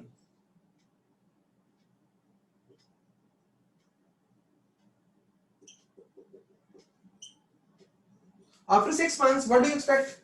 अच्छा ये अगेन ना आइडियल नहीं जाना, आप छोटे बच्चे होते हो जैसे 10th करके भी आए हो कि बिल्कुल ही सामने होगा कुछ ना कुछ कंपैरेटिवली, वो फार अवे स्टार है तो कंपैरेटिवली अब बेसिस कितना बड़ा कर दिया पता है आपको? बहुत बड़ा बेसिस कर दिया।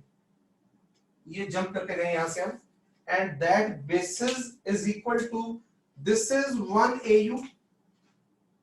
शाबाश, कल किया था हमने अर्थ और सन का distance 1 AU, this is also 1 AU and basis now is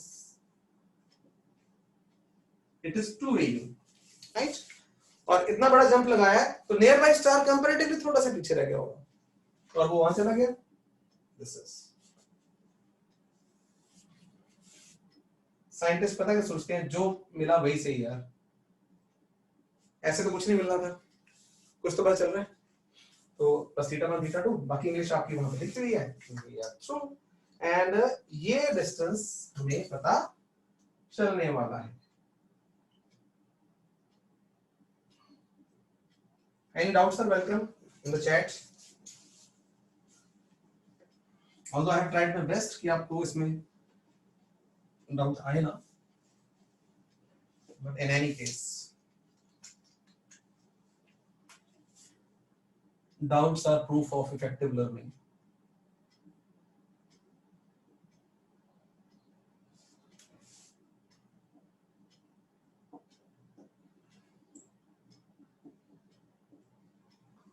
R is what? Distance of, यहाँ अच्छा नहीं आ रहा लिखा हुआ तो मैं यहाँ लिख देता हूँ, हमें पता तो होना चाहिए हमने किया क्या, distance of near by star. What is the basis, कितना है? 2 AU, R is ये नियरली ही समझ लो 2 AU upon theta 1 plus theta 2। आपका अभी का भी एक टेस्ट लेने वाला हूं छोटा सा, मैं इसे नोट कर लो पहले। टेस्ट इज नॉट जो मैंने परसों बात बताई होगी तो आपने रिवाइज की है या नहीं की है, और प्रेजेंस ऑफ माइंड वहां पे कोई इशू नहीं है, बता पाते हो नहीं बता पाते, रेडी हो जाओ। एक एग्जांपल करते हैं इसके बेसिस पे।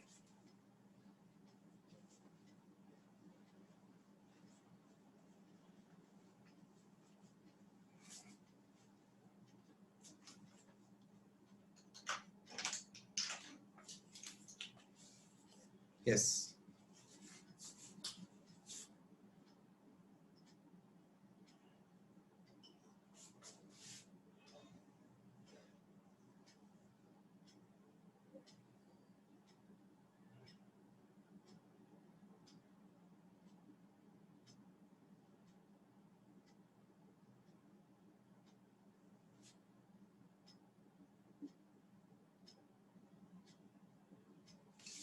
एंड पूरा इंग्लिश में लिखा हुआ है, क्या लिखा होगा कि there is a sun star, तो अर्थ के दो ऑर्बिट्स के एक्सट्रीम डायमेट्रिकल पोजीशंस हैं जहां पे parallax is 0.5 second of arc, ऐसे लिखा होगा है ना, और बेसिस पता ही हमें r is the distance of star, then distance of star in parsec is, जिनका आंसर आ भी जाए प्लीज फिल ना करें हैं? मैं उल्टा बोल रहा था कि सारे बच्चों को मौका मिले, एटलीस्ट 1 मिनट, 60 सेकंड्स के बाद किसी का आंसर आ चुका हो तो वो चैट पे डाल सकते हैं, 60 सेकंड से पहले डालेंगे, ठीक है? माइंड इट, कंपटीशन आपको बहुत मिलने वाला है, कोई चक्कर नहीं, तो फर्स्ट सेकंड जो आप लोग आते हो, कल का टेस्ट का चक्कर थोड़ा खराब हो गया कोई, लेकिन कोई इशू नहीं है, मैं सोच रहा हूँ मोबाइल ऐप पे आपसे करवाता हूँ, तो वेट फॉर, हमें और टॉपिक्स भी तब तक देख रहा हूँ।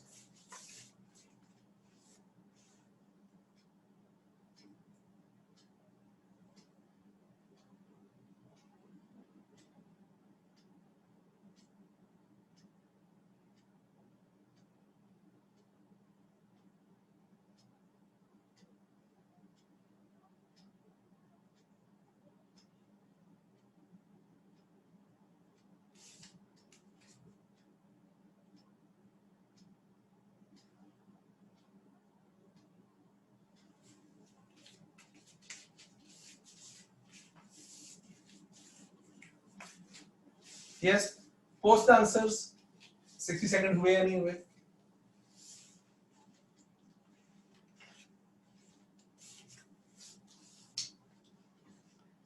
Four parsec, good. लवली, बहुत अच्छे बच्चों। तो यहाँ पे हमने क्या करना है, मैं तो theta is B upon R is B upon theta, ये कितना है जी 2au, और ये 0.5 सेकंड है, तो 2 अपॉन 0.5 और au अपॉन 1 सेकंड। इसको मैंने ऐसे कर लिया। बहुत अच्छे सारे बच्चों ने आंसर दिया। यहाँ 4 आ गया। And who is this? This is parsec. Understand meaning? 4 parsec दूर है वो, है ना? तो लेकिन ये हाइपोथेटिकल फिगर्स है, दे may be another.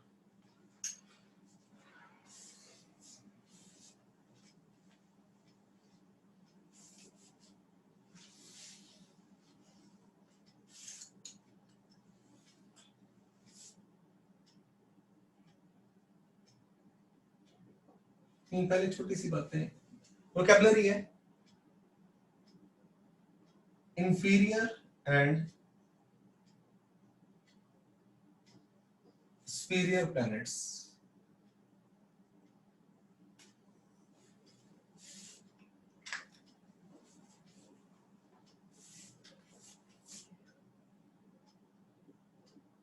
Sun,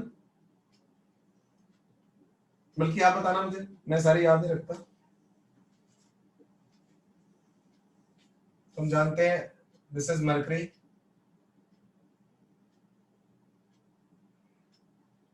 Venus, यहाँ पे हमारी प्यारी अर्थ, और यहाँ मार्स आ गया, एंड सो ऑन। तो अर्थ और सन के बीच में जो प्लैनेट्स रहते हैं ना, इनको साइंटिस्टों ने नाम दे दिया इंफीरियर। अब ये इंग्लिश हमारा वो वाला इंफीरियर नहीं कि बुरे हैं, कमजोर प्लैनेट नहीं है कोई, ऐसा कुछ नहीं। और जो इधर वाले और भी हैं, these are called what? Jupiter, Uranus, Saturn, सारे सुपीरियर प्लैनेट्स नाम दे दिया, राइट? तो जल्दी से नोट कर लो, मैं इसे मिटाने वाला हूं। वो सोलर सिस्टम बड़ा सा बनाना था मुझे।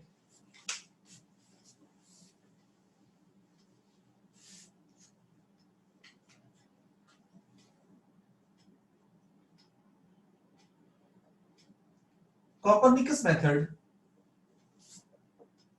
to measure the distance of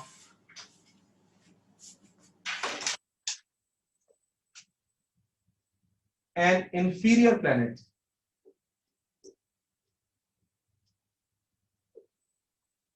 from the sun.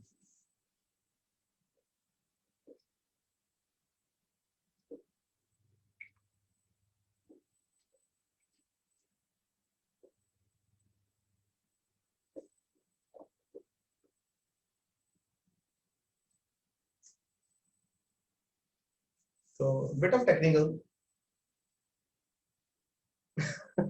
बाहर को वो वही अर्थ को रेफरेंस दिया है, अर्थ के अंदर वाले सन की तरफ को इंफीरियर बोल दिया, नाम दिया है।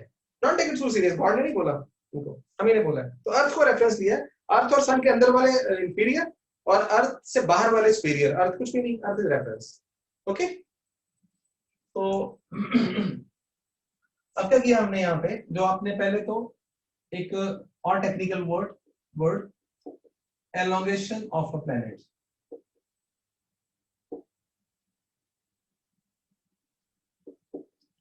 ये सिंबल ही है, right, of a planet is the angle between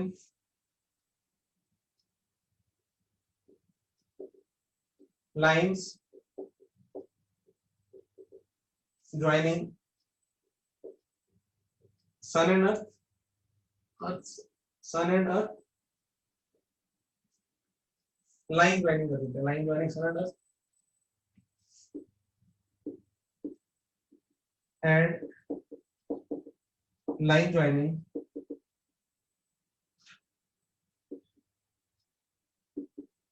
planet and earth. जो मैंने लिखा वो क्वाइट क्लियर नहीं होगा, यहाँ बात करते हैं। तो ये सन है हमारे पास, और व्हाट विल हैपन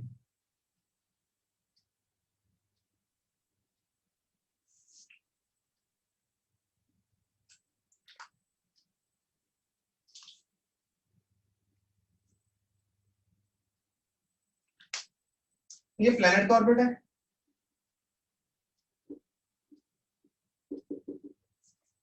ये अर्थ का ऑर्बिट है,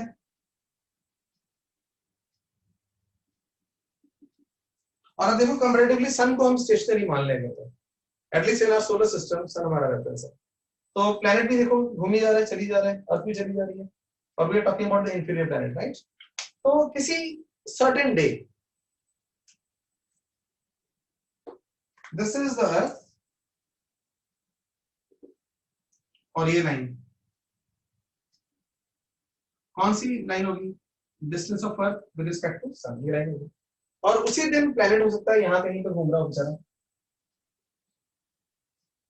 ये प्लेनेट है, राइट। तो उस दिन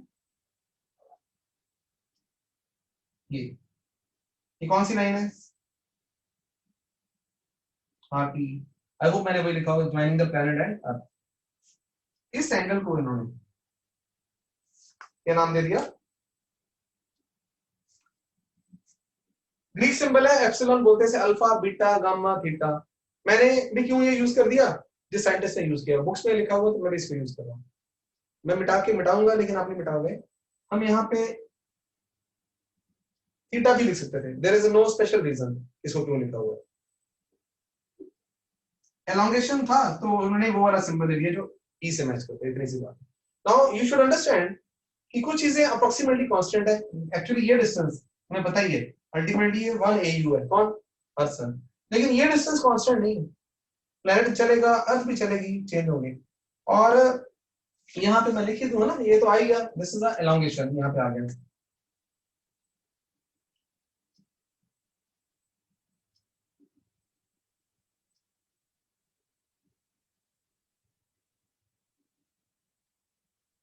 वेरिएबल है, बस दूसरी तरफ एक ये डिस्टेंस भी है,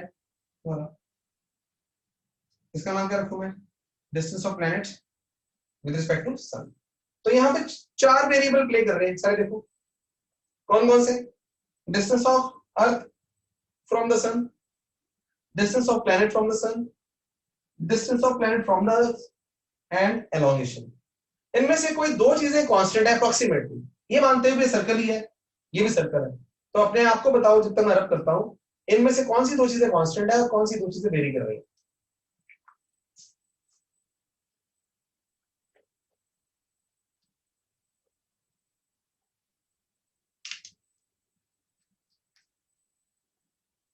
ऑब्वियसली, तो हालांकि आपने नहीं बताया, कोई चक्कर नहीं, ये भी वेरी करेगा,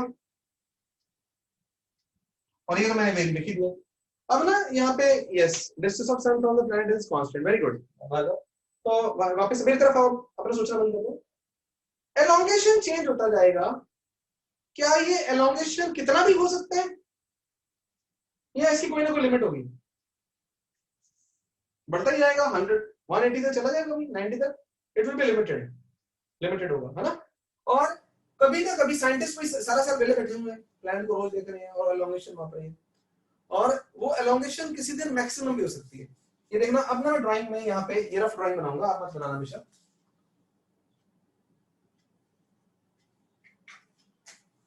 ये भी रफ है,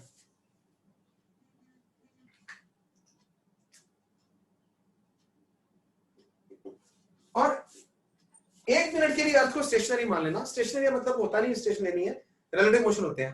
आपको महीने तक पता चल जाएगा क्या नहीं है इसका।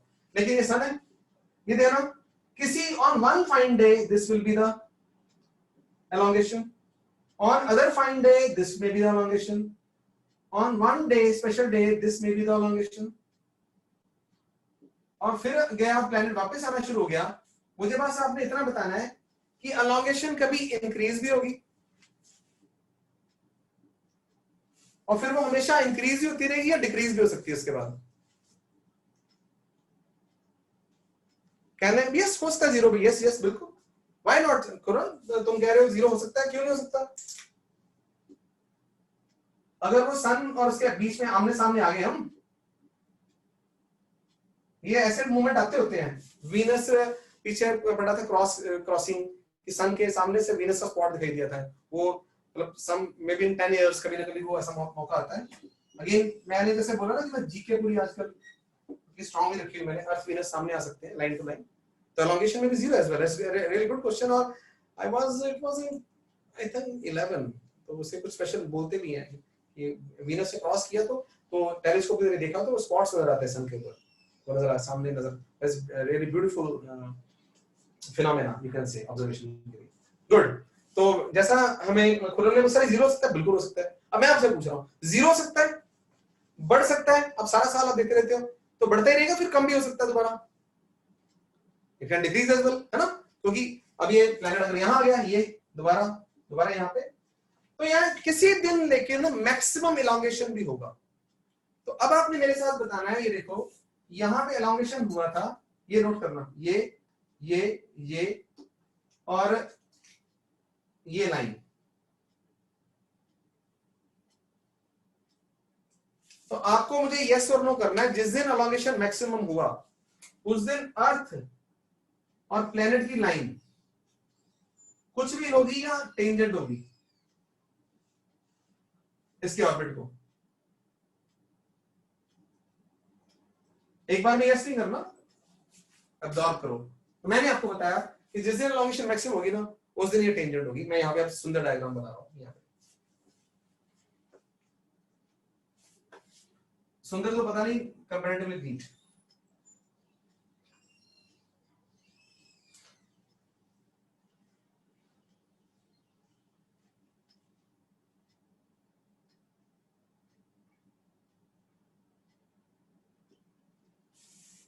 बच्चों जितना आजकल हम साइंस को हाईएस्ट लेवल पे देख पा रहे हैं, एक्चुअली इन्हीं साइंटिस्टों की देन है वो।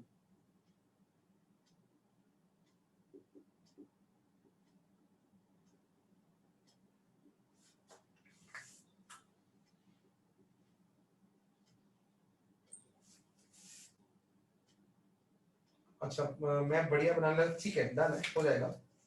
यहाँ नीचे पड़ेगा,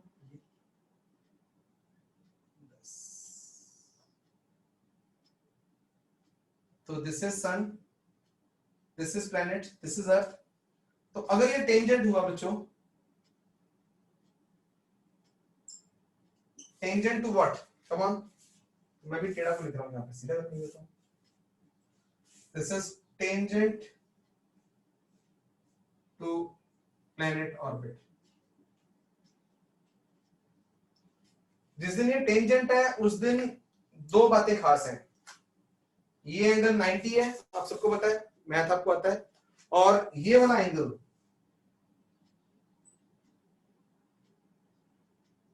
मैक्सिमम एलोंगेशन है। मैं साइड पे हो रहा हूं एक सेकंड के लिए।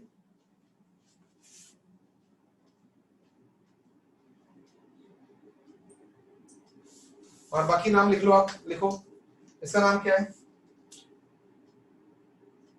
Distance of earth from sun, distance of planet from sun.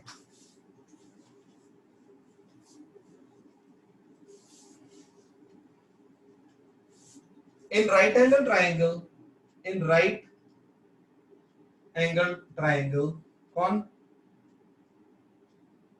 SPE है ना, RPS upon RES।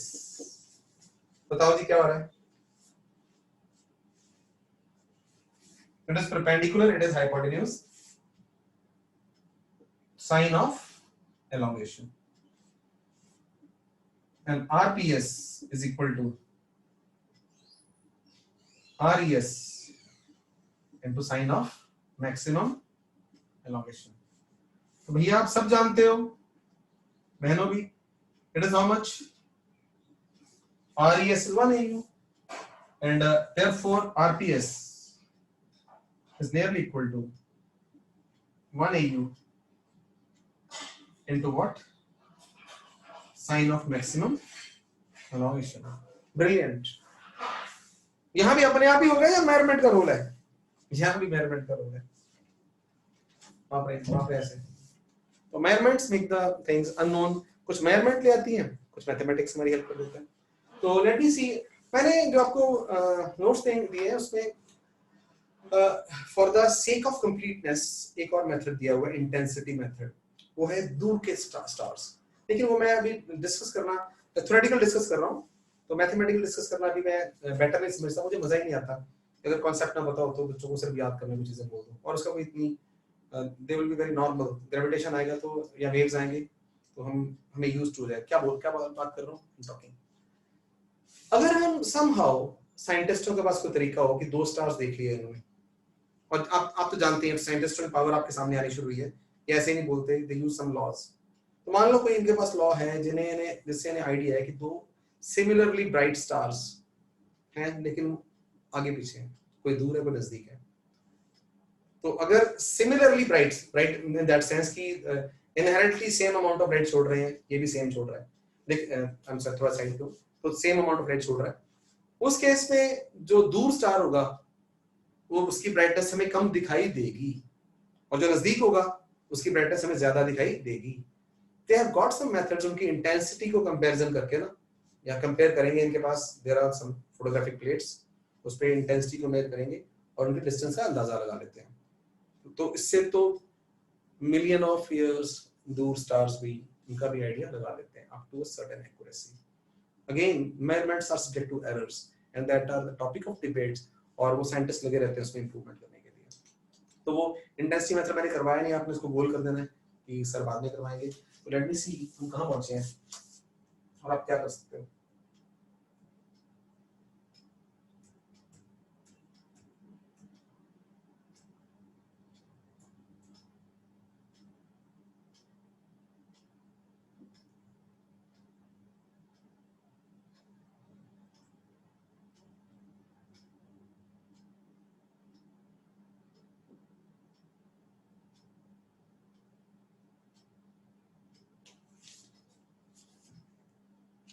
Concept application 2 exercise है, इसका एक क्वेश्चन छोड़ना आपने सिर्फ, वो है स्मॉल डिस्टेंसेस. कल हम करेंगे, कल का मतलब नेक्स्ट क्लास कि टुडे इज व्हिच डे, देखो दिन रात एक जैसे हो गए, फ्राइडे है. अच्छा विल बी ऑन, तो नेक्स्ट क्लास में will be trying to measure the size of molecule. Sir orbits are elliptical then there should be approximate. हां बेटा अप्रॉक्सिमेट ही है. Sam, have you any doubt in this? मैंने आज तक वही बोल रहा हूँ. Sam बोलो बेटा, क्या डाउट क्या बेटा बोलो.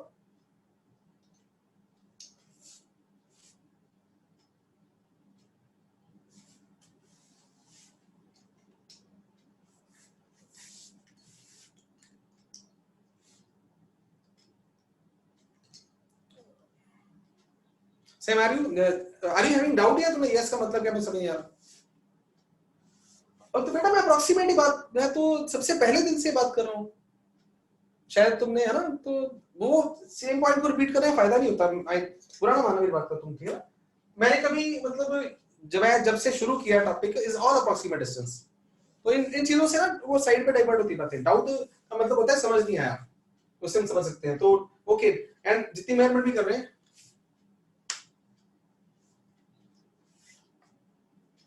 तुम माइक्रोफोन पे आ जाओ. सैम मैं बात एक बार तुम्हें समझा देता हूँ क्लियरली. माइक्रोफोन पे आ जाओ. हेलो सर, एक्यूरेट डिस्टेंस कहाँ से निकलेगा? नहीं, मैंने तो क्लेम ही नहीं करा बेटा एक्यूरेट डिस्टेंस. ओके सर, फिर ठीक है। हाँ जी, ओके सर, क्लियर हो गया। हाँ एक्यूरेट डिस्टेंस की तो बात ही नहीं कर रहे। मैं तुम्हें याद होगा, मैंने तो आते ही जब बात करी ना शुरू में ही, तो मैंने 5 मिनट का लेक्चर दिया है कि अप्रोक्सीमेटली 100 किलोमीटर प्लस है माइनस है। तो रादर थोड़े से बड़े हो जाओ इन बातों में ना, कि वो एक्यूरेट होता तो मैं आपको बता ही देता। तो वही तो बात चल रही है, तो उसको रिपीट करने का फायदा नहीं है ना।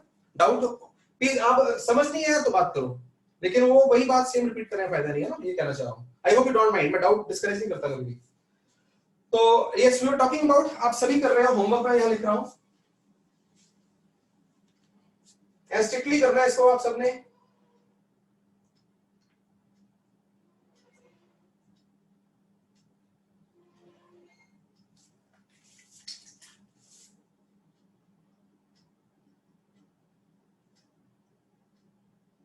एग्जांपल्स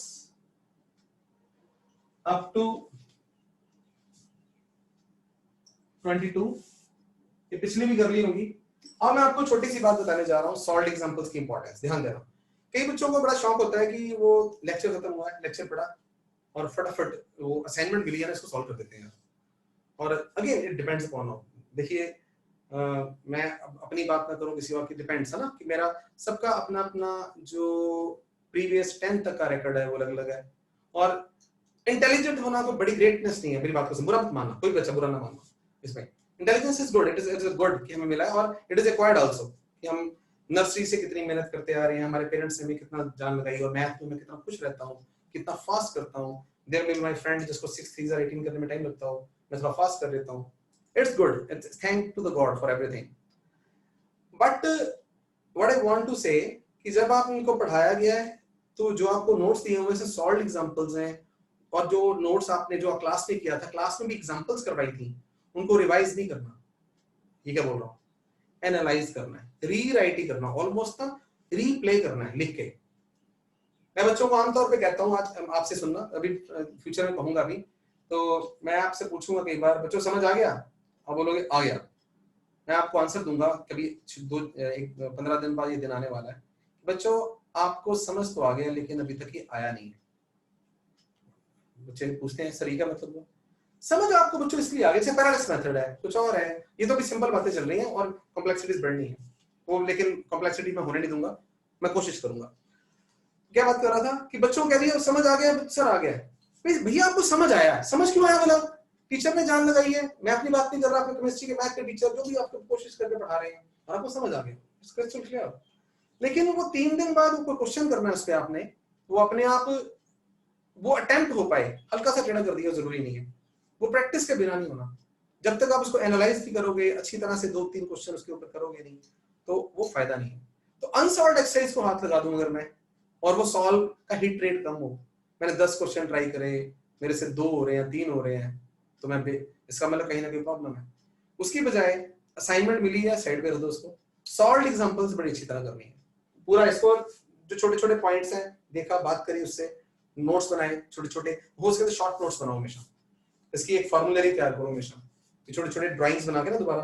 यानी अगर आपकी जगह में होंगे, कोपर्निकस मेथड है ना, मतलब सारा राइट करते करते पहुंच गया, ऊपर लिखा छोटा सा मैंने कोपर्निकस मेथड।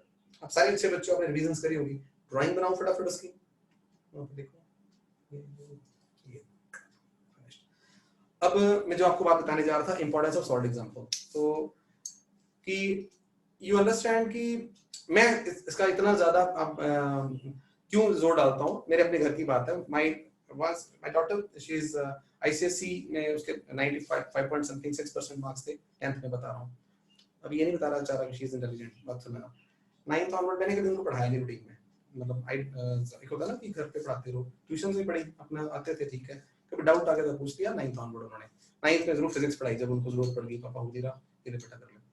मैथमेटिक्स करते थे तो स्कूल्स में क्या था, सेंट जेवियर स्कूल है यहाँ पे, कोई बुक लगवा दी उनको, लेकिन कुछ क्वेश्चंस हैं छुड़वा देते थे, सॉल्व एग्जांपल्स, ये सिलेबस में नहीं है, तो यहाँ ये थोड़ी टफ वाली एग्जांपल होती थी ना।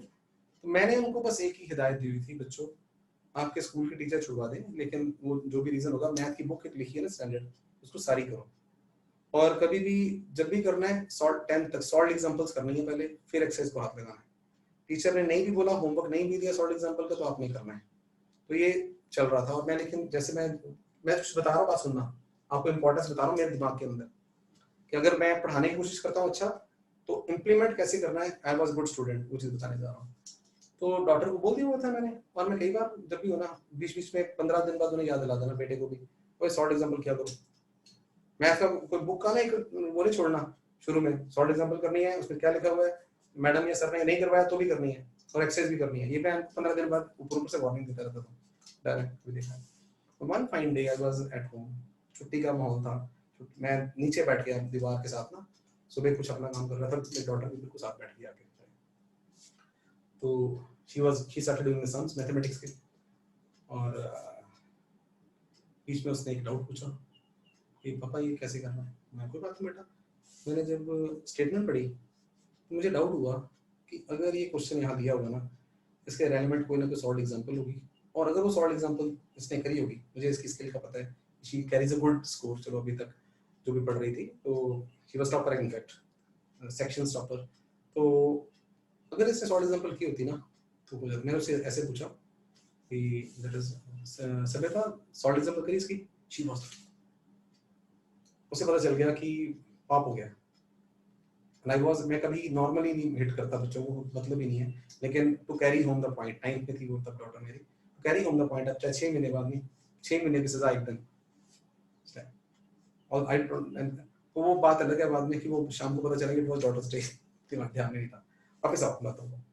तो अभी का टॉपिक जो बता रहा था सॉल्ड एग्जांपल्स, बच्चे जूझते हैं मेरे पास, मैंने इंस्टीट्यूट्स में पढ़ाया हुआ बच्चों, और कई बार हमें ना वहाँ पे फोर्सिबली बैठना पड़ता है बच्चों को डाउट लेने। अब फोर्सिबली वर्ड का मीनिंग बताता हूँ आपको।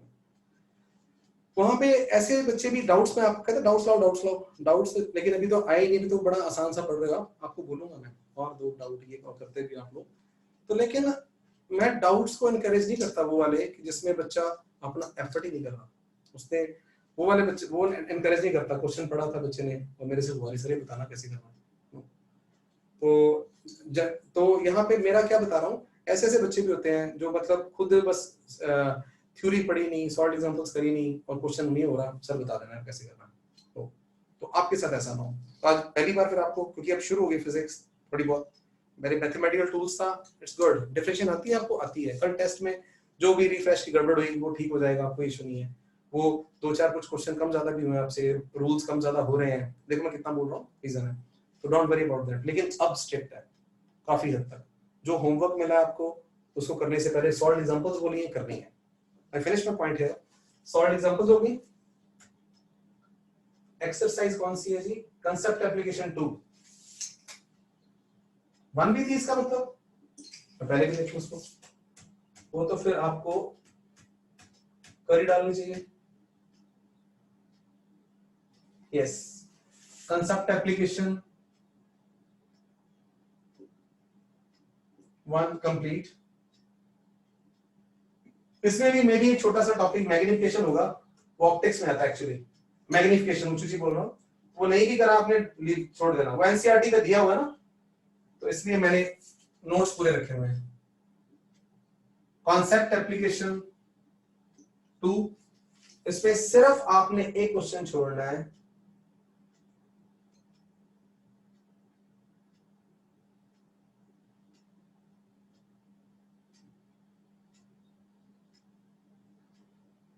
इलेवन।